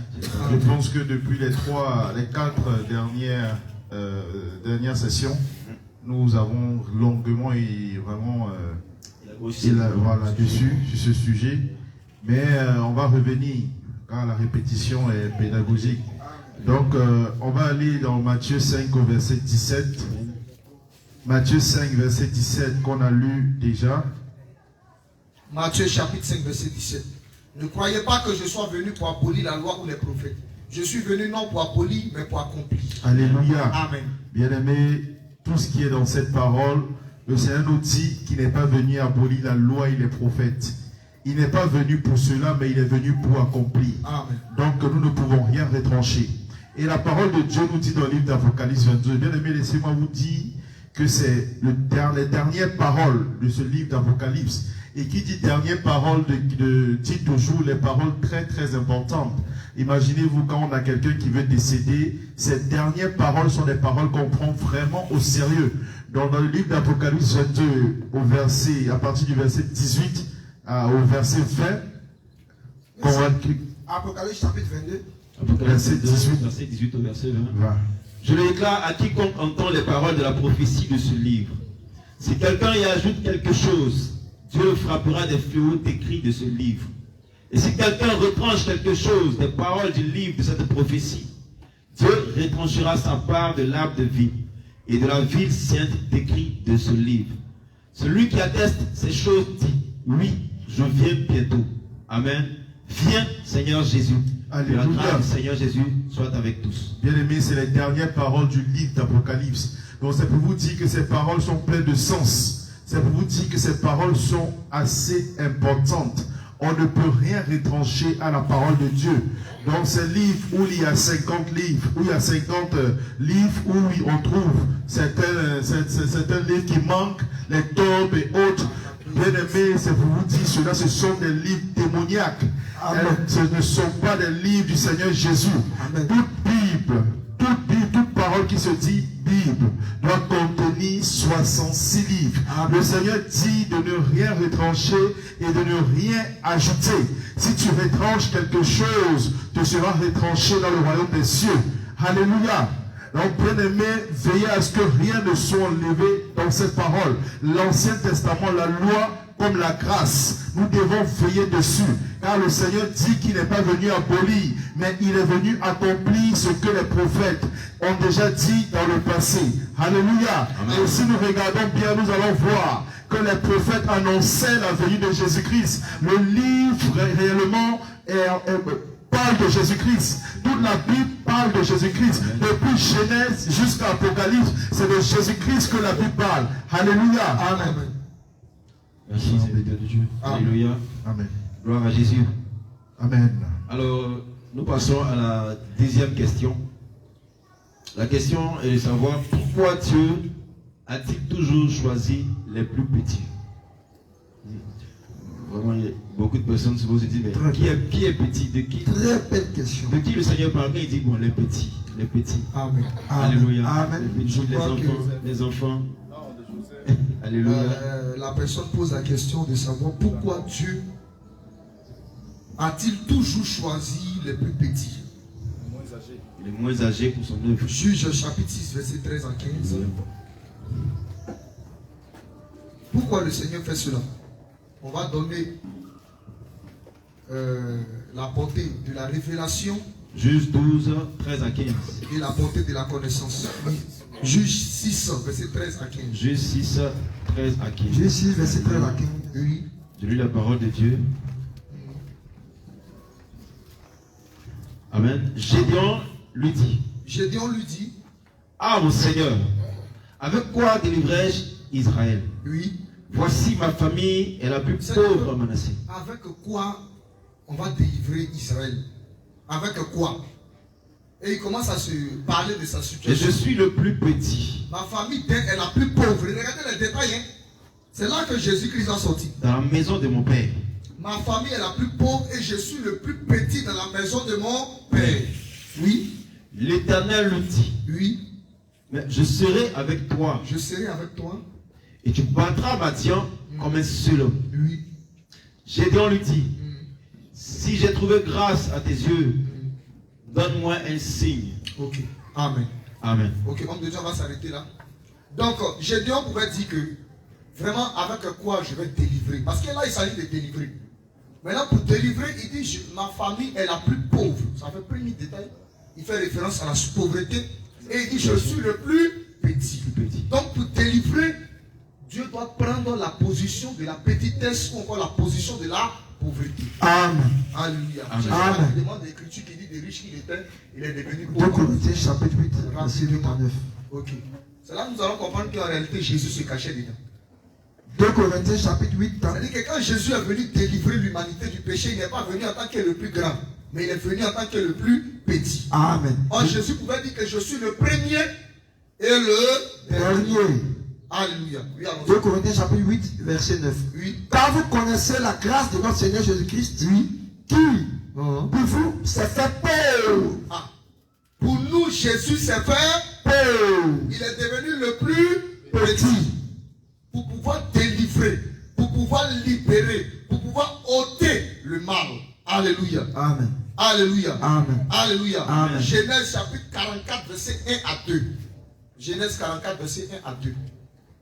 Mais si Dieu n'a pas pris le plus petit, il va prendre qui? Genèse 44, verset 1 à 2. Oui. Je lis la parole de Dieu. Au nom de Jésus. Amen. Joseph donna cet ordre à l'intendant de sa maison. Joseph était dans la maison du roi, de Pharaon là-bas. Et il a donné maintenant l'ordre. Regardez, hein. Remplis de vivres les sacs de ces gens, Il faut remplir de vivres les sacs. autant qu'ils en pourront porter. Oui. Et mets l'argent de chacun à l'entrée de son sac. Verset 2. Tu mettras aussi ma coupe. Tu mettras aussi ma coupe. Ouh. Amen. La coupe d'argent La coupe d'argent à l'entrée du sac à du plus l'entrée jeune. du sac du plus. Jeune. Pourquoi tu fais ça, Joseph? Joseph va nous expliquer qu'en réalité, c'est parce que Benjamin c'était Christ. Alléluia. Verset 9 au verset 10. Alléluia. Alléluia. Amen. Que celui de tes serviteurs sur qui se trouvera la coupe meure. Oh Seigneur. À partir du verset 9. Allez, non, on me Je dit reprends. Alléluia. Genèse 44, verset 9, Oui. verset 10. Oui. Que celui de tes serviteurs Que celui de tes serviteurs, sur qui se trouvera la coupe sur qui se trouvera la coupe là, meurt. la Satan c'est la mort.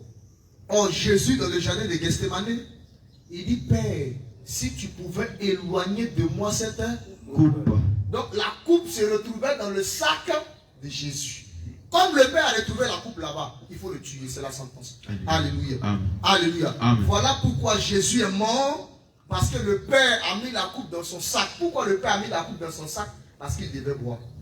Alléluia. C'est pas moi qui ai dit, hein. C'est Joseph qui a dit. Alléluia. Non, au verset 2, au verset 1. Au verset 1. Verset 1. Joseph donna cet ordre à l'intendant de sa maison. Remplis de vivres les sacs de ces gens, Oui. autant qu'ils en pourront porter. Oui. Et mets l'argent de chacun à l'entrée de son sac. Verset 2. Tu mettras aussi ma coupe. Tu mettras aussi ma coupe. Tu mettras aussi ma coupe d'argent à l'entrée du sac du plus Jeune. Oui, allons-y, homme de Dieu. L'argent de son blé. Maintenant, viens maintenant au verset 10 là, du chapitre. Verset 10. Il dit, Ah, verset 10, ah, qu'il en soit donc, ah. selon vos paroles, Oui, celui sur qui se trouvera la coupe oui. sera mon esclave.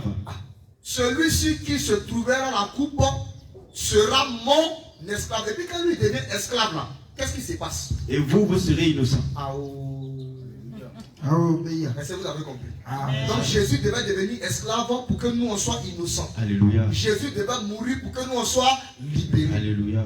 Voici la position d'abord du plus petit. Voici pourquoi dans la Bible, on voit Dieu en train de prendre toujours le plus petit. Même avec David. Ses 3 frères, ils étaient déjà au combat. C'était les aînés. Mais lui, il est venu en tant que le plus petit pour aller combattre Goliath qui est grand. Alléluia. Amen. Alléluia. Amen. C'est là que nous comprenons que la position de petit, c'est Dieu qui prend la position de fils. Il vient en tant que le dernier. Parce que quand il est dernier, il prend la position de l'humilité. Alléluia. Alléluia. Amen. Il prend la position de la pauvreté. Il se dépouille de sa gloire. Il se dépouille de son autorité. Il se dépouille de sa puissance. Parce que pour vaincre la mort, pour avoir la délivrance, bien aimé, le caractère qu'il faut avoir. Là maintenant je suis dans la doctrine.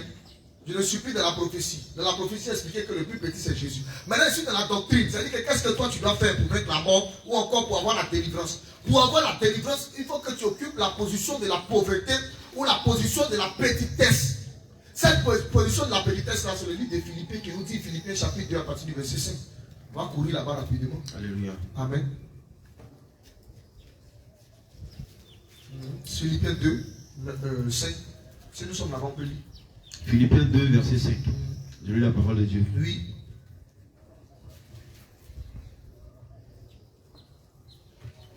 Alléluia. Amen. Ayez en vous les sentiments qui étaient en Jésus-Christ. Ayez en vous les sentiments qui étaient en Jésus-Christ. Lesquels existant en forme de Dieu. Lequel existant en forme de Dieu, c'est la position élevée, c'est la position de l'ennemi. Oui. N'a point regardé comme une proie à arracher d'être égal à C'est-à-dire que ça, il n'a pas regardé. Voici pourquoi, quand David était sur les champs de combat, Saül est venu lui faire porter son épée.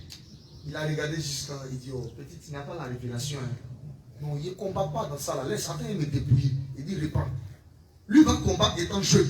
Alléluia. Amen. Voici pourquoi Jésus, avant d'aller à la croix de Golgotha, on devait d'abord le déshabiller. Les gens devaient tirer ses vêtements au sort parce que le vêtement c'est le Père.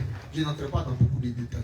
Alléluia. Amen. Donc il devait quitter la position du Père pour prendre la position du Fils, l'infériorité, l'humilité du sang de Dieu. Alléluia. Oui. Mais c'est dépouiller lui-même. C'est dépouiller. Donc pour avoir la délivrance au lui, il faut se dépouiller. Corps, âme, esprit. Alléluia. En prenant une forme de serviteur. Tu dois devenir serviteur, c'est ce qui explique la forme d'esclave. Où Joseph a dit que celui chez qui sera trouvé la couple, lui sera esclave. C'est-à-dire qu'il sera serviteur. Alléluia. Amen. Oui. En devenant semblable aux hommes. En devenant semblable aux hommes. Et ayant paru comme un simple homme. Ayant paru comme un simple homme. Il s'est humilié lui-même. Il s'est quoi? Humilié lui-même. Il s'est quoi? Humilié lui-même. Donc la position de la petitesse ou encore de la pauvreté, c'est l'humilité. Donc aujourd'hui, si tu veux avoir la victoire sur l'ennemi, il faut t'humilier. Et l'humilité là est en même temps intérieure et extérieure. Elle est extérieure consistant au dépouillement. Parce que quelqu'un qui enlève ses ornements, ses maquillages, ça c'est la première phase de l'humilité. Mais il faut que l'humilité aussi soit à l'intérieur de ton cœur en enlevant l'orgueil, la colère, la convoitise, toutes ces genres de choses. Pour avoir la victoire au-dessus de l'ennemi. Or Jésus pouvait dire encore un jour que le royaume des cieux est semblable aux enfants. Mais où il a enlevé cette parabole? Or, ceux qui sont entrés à Canaan, ce n'étaient pas les vieux, hein, mais c'était les enfants qui étaient nés dans le désert. Alléluia. Voilà pourquoi Jésus dit que le royaume des cieux est comparable aux enfants. Parce que être enfant, c'est marcher dans l'humilité. La Bible déclare que Dieu résiste aux orgueilleux, mais il fait grâce aux jeunes. Alléluia. Amen. Donc voici la position. Pourquoi Dieu choisit le plus petit. Bien aimé, et puis c'est pas encore fini. Hein. On entre encore dans les familles aussi. Dieu va choisir le plus petit parce que le plus petit c'est celui qui est négligé. Alléluia. Là où le monde te néglige, Dieu porte un intérêt à ta vie. Alléluia. Voici pourquoi on chante le cantique, il ramasse de la terre et il élève. C'est Jésus-Christ seul qui peut faire ça. Sinon, il n'y a pas un mystique qui va prendre quelqu'un de la pauvreté pour l'amener à la richesse. Il n'y a pas. Allez demander. Si un mystique t'a choisi, c'est que toi là, déjà, tu es quelqu'un qui a de l'influence. Tu es déjà quelque part. Il y a un jeune homme qui était à l'université. Il dit qu'il veut devenir rosicrucien. Donc il allait à la Rose-Croix. Quand il est arrivé là-bas, l'homme allait consulter. Il dit, mon ami, toi là, dans la vie, tu ne vas rien devenir. Quitte ici. Alléluia. Donc on voit que lui là, vraiment, sorcier, il a déjà fini lui-même. Il n'y a rien dans lui. Regardez les stars que les francs-maçons prennent. En réalité, ils ne font rien dans leur vie. Ils ne donnent aucun don. C'est la personne même qui sait chanter, qui a un talent. Et lui se joue de ce talent-là pour récupérer toutes les personnes qui suivent la personne. Alléluia. Amen. C'est seul le Seigneur Jésus-Christ qui prend de la poussière pour élever. En mis Jésus-Christ, Allah n'est pas capable. Personne n'est capable. Au nom de Jésus. Merci, merci, serviteur de Dieu. Alléluia. Amen. Nous sommes déjà à la fin de notre émission. Mais bien avant, nous allons passer à la dernière question. Amen. Qui est la suivante. Pourquoi Dieu dit d'Israël son premier-né? Pourquoi Dieu dit d'Israël son premier-né? Alléluia. Alléluia. Alléluia. Amen. Que le Seigneur bénisse encore sa parole. Amen. Selon Exode 4, verset 22. Je pense Exode 4, qu'on va verset prendre 22. Exode 4, verset 22.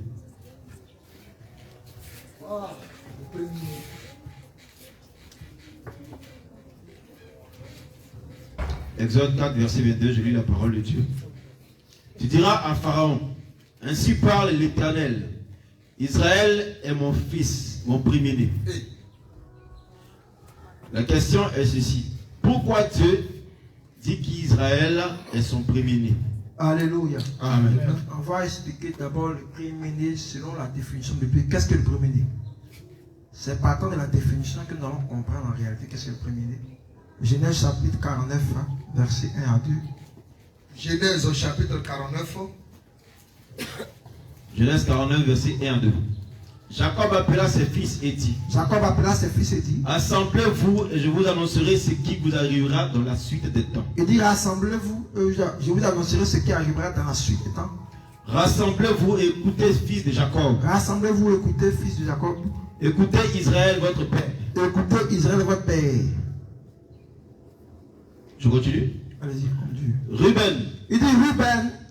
toi mon premier-né. Ah, il dit quoi, Ruben, toi, mon quoi? Premier-né. Donc, on comprend ici que Jacob, qui était le père, il avait 12 fils. Alléluia. Il avait 12 fils. Il avait Ruben, Simeon, Lévi, Isaac, Dan, Naphtali, Zabulon, tout ça, 12 fils. Mais il dit quoi, Ruben, toi, mon Premier-né. Donc, on comprend, premier-né veut dire quoi? Toi, le premier enfant, le premier fils. C'est lui qui est quoi? Le premier-né. Maintenant, pourquoi Dieu, maintenant, en Égypte, il appelle Israël en tant que son premier fils? Premier-né, pourquoi? Deutéronome chapitre 7, verset 6. Deutéronome 7, verset 6. Je lis la parole de Dieu. Alléluia. Car tu es un peuple saint pour l'Éternel ton Dieu. L'Éternel ton Dieu t'a choisi pour que tu fusses un peuple qui lui appartient. Entre tous les peuples qui sont sur la face de la terre. Donc quand Dieu entre dans le temps, quand Dieu entre dans le monde, Dieu doit choisir un peuple. Le peuple que Dieu s'est choisi dans le temps, c'est Israël qui est le premier-né de Dieu. Donc Israël était le premier fils de Dieu. Pourquoi? Parce que c'est à Israël que Dieu a donné quoi? Les lois, les alliances, les patriarches, les adoptions. Selon Romains chapitre 9, verset 5. Donc c'est à eux qu'il a donné quoi? La loi. Donc tous les peuples, toutes les nations qui étaient aux alentours d'Israël là, n'étaient pas le premier-né. C'était Israël seulement qui était le premier-né devant Dieu. Parce que Dieu lui donnait quoi? La loi. Et il marchait en fonction de cette loi. Mais il y a quelque chose qui va se passer. Parce qu'il y a une élection qui a été faite dans le temps et dans l'éternité. Dans le temps, ça veut dire que dans le monde, Dieu s'est choisi le premier-né. Dans l'éternité, Dieu s'est choisi aussi un fils. Acte chapitre 15. Donc, Genèse chapitre 25, verset 23. On va prendre cette écriture. Genèse chapitre 25, verset 23. On va lire cette Genèse 25, verset 23. Je lis la parole au nom de Jésus. Genèse 25, 23. Et l'Éternel lui dit, deux nations sont dans ton ventre. Très bien, ici on parle de Isaac. Isaac avait pour femme Rebecca. Et Rebecca a eu quoi? Elle a eu deux enfants qui étaient des jumeaux. Continuons. Deux nations sont dans ton ventre. Il dit deux nations sont dans ton ventre. Et deux peuples se sépareront au sortir de tes entrailles. Donc Dieu dit qu'en réalité, dans le sein de Rebecca, il y a deux peuples, il y a deux nations, il y a deux alliances. Continuons.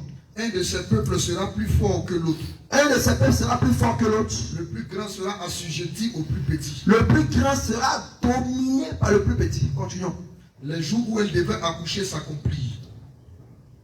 Voici, il y avait 2 jumeaux dans son ventre. Il y avait 2 jumeaux dans son ventre. Le premier sortit entièrement roux, comme un manteau de poils, et on lui donna le nom d'Ésaü. Ensuite sortit son frère, dont la main tenait le talon d'Ésaü, et on lui donna le nom de Jacob.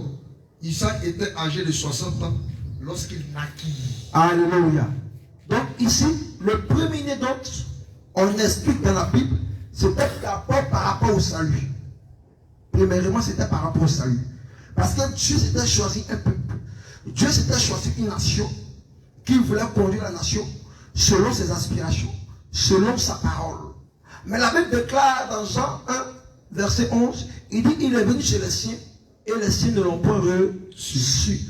Donc, le premier-né qui était Israël, en réalité, devait recevoir quoi? La parole qui est l'enseignement de la grâce, qui est le salut. Mais Israël a refusé le salut. Israël a rejeté le salut au profit de quoi? De la loi. Donc, puisque Dieu maintenant, Dieu doit choisir quoi? Dans le temps et dans l'éternité. Donc, dans le temps, le peuple, le premier-né que Dieu s'est choisi, c'était Israël. Mais dans l'éternité, le premier-né de Dieu, c'est l'Église. Actes chapitre 15, verset 14. On va comprendre.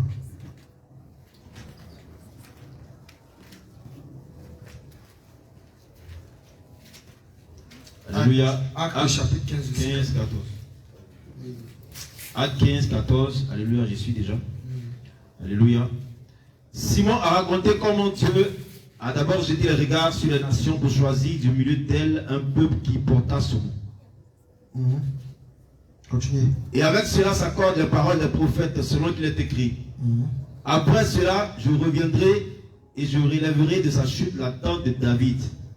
J'en réparerai les ruines et je la redresserai, afin que le reste des hommes cherche le Seigneur, afin que toutes les nations sur lesquelles mon nom est évoqué, dit le Seigneur, qui fait ces choses, et à qui elles sont connues de toute éternité. Alléluia. Amen. Donc on comprend ici que Dieu s'est choisi un peuple parmi les nations. Donc le peuple que Dieu s'est choisi ici, c'est l'Église. Pourquoi? Parce que Israël a rejeté Christ. Ils ont tué Christ. Donc puisqu'ils ont tué Christ, Dieu dit, ah bon, comme vous ne voulez pas que je vienne chez vous, moi je vais faire ma marche. Parce que dans la marche du Seigneur, Jésus devait marcher pour aller chez la fille de Jairus. Mais sur le chemin, il y avait une femme qui est sortie. On ne sait pas de nulle part où elle est quittée. Dans Marc chapitre 5. La femme qui avait la paix de sang pendant 12 ans. La Bible déclare qu'elle dit, si je puis seulement toucher quoi? Le pan de son vêtement, je serai sauvé. Donc elle a manifesté quoi? La foi. Donc dans la marche, c'était la marche de la rédemption du salut. Christ en marchant devait venir d'abord sauver premièrement Israël qui était le premier-né. Mais Israël dit non, on attache à la loi, non, marche à la loi. Donc toi là, pardon, il faut quitter là. Non, Dieu là, il doit venir, on doit le voir avec des chevaux, avec un trône, mais il ne pensait pas que Dieu allait prendre un corps. Donc la femme qui avait la paix de sang pendant 12 ans, la Bible déclare qu'elle était considérée comme impure. Pourquoi? Parce qu'elle n'a pas droit de citer en Israël. Or, les personnes qui étaient qualifiées comme des personnes impures, c'était nous, les nations. On n'avait pas Dieu. On ne connaissait pas Dieu. On ignorait Dieu. On était dans les fétiches. On était dans le gris-gris. On était dans les liens de famille. C'est Israël qui avait Dieu. Maintenant, Dieu vient pour donner le salut à l'humanité. Israël dit non. Donc, puisque Israël a refusé, Dieu maintenant va tourner son regard vers qui? L'Église. Donc, on comprend automatiquement qu'Israël, qui était le premier-né, va perdre le statut de premier-né. Mais le statut de premier-né sera donné à l'Église. C'est pas comme dans les Écritures. On dit quoi? Les premiers seront les derniers et les derniers seront les premiers. C'était par rapport au salut. Donc, par rapport au salut, Israël est devenu dernier, nous sommes devenus premiers. Vous comprenez? Alléluia. Nous sommes devenus premiers. Donc, nous sommes devenus premiers pourquoi? Comme nous avons lu Genèse chapitre 25, verset 23, on nous a parlé de deux enfants. On déjà va compléter avec les Écritures. On va Acte chapitre 3, verset 26. C'est qu'il est en train de dire. Folie. C'est à vous premièrement que Dieu, ayant suscité son serviteur, l'a envoyé pour vous bénir. Amen. En détournant chacun de vous de ses iniquités. quitter. Je prends Actes chapitre 13, verset 46. Continue. Paul et Barnabas le disent avec assurance. C'est à vous premièrement que la parole de Dieu devait être annoncée. Très bien. Mais puisque vous la repoussez. Amen. Donc on comprend de cette écriture que Dieu, Jésus-Christ en chair, est venu d'abord pour Israël. Parce qu'il voulait quoi? Il voulait apporter le salut à Israël. Mais Israël dit, nous on attache à Moïse, on attache à la loi. Or la loi ne peut amener quelqu'un à la perfection. La loi ne peut amener l'homme au salut. Mais pour avoir le salut, tu dois confesser Jésus-Christ comme Seigneur et Sauveur. C'est pourquoi nous allons comprendre maintenant que dans Genèse chapitre 25, verset 23, il y a eu deux fils. Il y a eu Ésaü qui était le premier-né. Et il y a eu quoi? Il y a eu aussi Jacob. Mais vous allez comprendre que Jacob était celui que la mère aimait, Rebecca.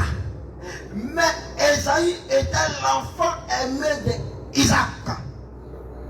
Mais la Bible précise que pendant que Dieu devait maintenant bénir, Isaac devait devenir béni maintenant les enfants, il y a quelque chose qui s'est passé.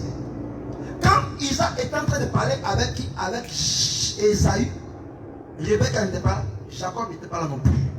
Donc Isaac devait quoi? Il devait donner la bénédiction à son fils qui était Ésaü. Parce que Ésaü était quelqu'un qui était quoi? Habitué au champ, aux travaux champêtres. Donc son papa lui dit que pour que je puisse te bénir là, il faut que tu ailles d'abord me chercher un chevaux. Homme de Dieu, attends, on va lire, on va reprendre. C'est à vous premièrement que Dieu, ayant suscité son serviteur là, envoyé pour vous bénir. Donc la bénédiction devait revenir à qui? À Ésaü. Parce que c'est lui qui était le premier-né. C'est lui qui devait recevoir la bénédiction. Maintenant le papa lui dit que, comme ça, pour qu'il puisse te bénir là, rentre en brousse. Tu prends le gibier, tu fais le mec qu'ils aiment bien, beau, bien. Tu viens avec ça et tu vas venir manger. La Bible déclare que Rebecca, elle aimait qui? Elle aimait Jacob. Elle dit à Jacob que j'ai entendu ce que ton papa a dit. Ce qu'il va faire à Ésaü. Mais la Bible précise que Rebecca a fait quoi? Elle a pris le songe, que quoi? L'écriture. Elle a donné aussi l'explication à Jacob. Alléluia. Donc on comprend ici que Jacob et Ésaü parlent aussi de deux alliances. Parlent aussi de deux peuples. Ésaü en tant que quoi? Israël, Jacob en tant que l'église. Parce que la Bible déclare que Ésaü était habitué au travail champêtre. Donc Ésaü, qui est Israël, était habitué à la loi. Or, par la loi, aucune personne ne peut recevoir la bénédiction. Parce que pour avoir la bénédiction, il faut que tu aies le Fils. 1 Jean 5, verset 12, il dit que celui qui a le Fils a la vie, mais celui qui n'a pas le Fils n'a pas la vie. Donc pour avoir le Fils qui est Jésus-Christ, pour avoir la vie éternelle, tu dois avoir le Fils. Or le peuple qui a le Fils aujourd'hui, c'est nous l'Église. Israël, ils sont encore sur la loi. Donc tant qu'il n'y a pas encore enlèvement, il ne peut pas encore avoir le Fils. Romains chapitre 11. On va terminer avec ça. Romains chapitre 11. Donc tant qu'il n'y a pas enlèvement, et là, ils vont rester les lois, ils vont rester les Torah, ils vont faire les Torah tous les jours. Les 5 livres, ils vont lire ça quand, après le verset 1er. Romains chapitre 11, à partir du verset 1. Si je dis donc, Dieu a-t-il rejeté son peuple? Dieu a-t-il rejeté son peuple? Loin de là. Loin de là. Car moi aussi, je suis israélite, de la postérité d'Abraham, de la tribu de Benjamin. Dieu n'a point rejeté son peuple, qu'il a connu d'avance. Donc le peuple que Dieu avait connu d'avance, c'était Israël. Mais la Bible déclare que tout ce que nous voyons en train de se manifester, la marche qui est en train de suivre, c'est Dieu qui a fait ça comme ça. Donc quand Dieu, il a laissé qu'Israël le tue, il laissait que les Romains le tuaient, ça faisait partie du plan de la rédemption. C'est Dieu qui a fait ça comme ça. Il ne faut pas dire que non, mais pourquoi? Mais c'est Dieu qui a fait ça comme ça. C'est Dieu qui a fait quoi? Qui a aveuglé même dans la pensée des Israélites pour qu'ils ne puissent pas l'adorer en tant que Dieu. Pour qu'ils ne puissent pas l'adorer en tant que Dieu. Continuons. Dieu n'a pas rejeté son peuple qu'il a connu d'avance. Ne savez-vous pas ce que l'Écriture rapporte d'Élie? Comment il adresse à Dieu cette plainte contre Israël? Seigneur, ils ont tué les prophètes, ils ont renversé tes autels. Je suis resté moi seul et ils cherchent à m'ôter la vie. Mais quelle réponse Dieu lui fait-il? Je me suis réservé 7000 hommes qui n'ont point fléchi chez nous devant Baal. De même aussi dans le temps présent, il y a un restant selon l'élection de Dieu, la grâce. Donc, il dit il y a un reste selon l'élection de la grâce. Donc, l'élection de la grâce sera manifeste à quelles circonstances pour Israël là? C'est lorsque nous, l'église, nous qui sommes ici là, quand on sera enlevé là. Et là, Jésus va dire, ah ok, j'ai fini d'enlever ma femme, je vais tourner mon regard maintenant vers la seconde femme. Ah. Qui est qui? Qui est Israël. C'est là maintenant, on va rentrer dans la grande tribulation. J'ai des choses expliquées, terre à terre. Homme de Dieu, Voilà, on peut compléter. on va. C'est là par là que nous vous disons qu'un chrétien qui a deux femmes, c'est un diabolique même d'abord, un pour commencer. Pourquoi? Parce que la première femme de Dieu, c'était Israël. Mais à la croix de Golgotha, il a mis fin à l'alliance qu'il est lié. Il a tourné son regard vers une autre femme. Alléluia. Et pendant qu'il avait cette deuxième femme qui est l'église, il ne peut pas regarder encore à côté. Frère, Dieu n'a pas deux femmes.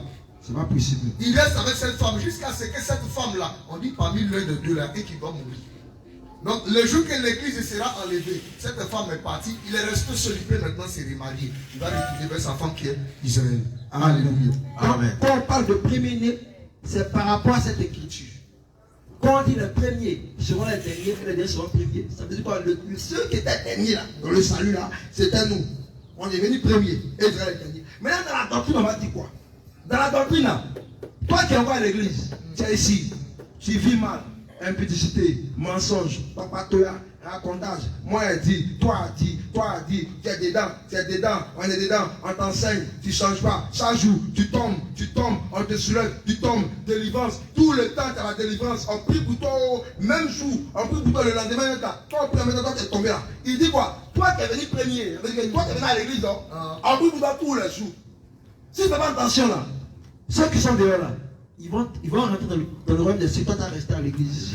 Amen. Donc tu dois veiller sur ta vie. Ce n'est pas tout le temps pour faire délivrance. Ah, toi, c'est comment? Tu tombes seulement. Quand on délivre une personne, c'est une fois pour toutes, c'est fini. Alléluia. Merci, serviteur de Dieu. Alléluia. Alléluia. Acclamation pour le Seigneur. On acclame le Seigneur. On acclame le Seigneur. Le Père dit, fais-moi une nourriture comme j'aime. Esaü s'est levé. Au lieu de demander au Père, mais papa, la nourriture que tu aimes là, ça se trouve où il allait dehors. Frère, si tu es dehors, la bénédiction, tu vas rater. Alléluia. Amen. Mais le Père, la nourriture que le Père aime, la maman a tué combien de chevreaux? 2 chevreaux. Alléluia. Le premier chevreau, c'est la foi. Le deuxième, ce sont les œuvres. Amen. Si tu as la foi sans les œuvres, frère, c'est vrai. Tu as les œuvres sans la foi, c'est vrai. Donc pour faire la joie du Père, afin de retrouver la bénédiction, il faut avoir la foi ainsi que les œuvres. Alléluia. Amen. Donc ma soeur, mon frère, pardon. C'est pas ça la délivrance, c'est bon maintenant. On a plus besoin d'une fois, non. Faut garder ça sérieusement. Faut garder au pardon. Parce que là, tu vas la délivrer 6 mois. On te délivre encore la délivrance. Normalement, on doit te mettre à côté même. On doit te mettre à côté pour avancer même. Parce que quand on a prié pour lui, mais 4 fois, 3 fois, tu veux 5 fois, tu mets à côté. Parce que toi, tu fais comment? Puis la démon, elle revient encore. Tu fais comment? Tu dois entretenir ta vie, tu dois entretenir ça. Si c'est toi seulement, on prie pour toi, et puis chaque jour, c'est même les esprits là qui te font tomber. C'est un témoin. Voilà Jésus. Merci, homme de Dieu. Que le Seigneur te bénisse. On acclame puissamment le roi des rois. On acclame puissamment le Seigneur Jésus. Alléluia. Nous sommes à la fin de notre émission. Voilà, nous avons passé un excellent moment dans la présence de Dieu, dans la parole de Dieu. Alléluia, pour l'édification des brebis du Seigneur Jésus. Alors, bien aimés, pour vous qui venez de nous prendre en cours ou pour vous qui allez nous suivre plus tard, il faut savoir que les temps sont finis. Alléluia. Les temps sont finis et les enfants de Dieu ont besoin d'être enseignés. Voilà pourquoi est-ce que le Seigneur nous a inspiré cette émission, afin que vous qui êtes un peu dans le doute, vous qui êtes un peu tourmentés par certaines questions qui vous perturbent sur la sainte doctrine, comment marcher avec le Seigneur Jésus-Christ, cette émission est venue vraiment pour vous aider à marcher dans la sanctification, pour marcher selon la parole de Dieu. Alléluia. Sans vous détonner ni à gauche ni à droite. Alléluia. Voilà, nous avons fini. Voilà, nous avons donné un mot de fin. Donc, désormais, voilà, quand on finira l'émission, voilà, chaque serviteur de Dieu, voilà, peut-être chaque samedi, va donner un mot de fin, une parole, une exhortation de quelques minutes. Alléluia, pour exhorter les enfants de Dieu. Alors, peuple de Dieu, comme on le dit, la charité bien de commence par soi-même. Voilà,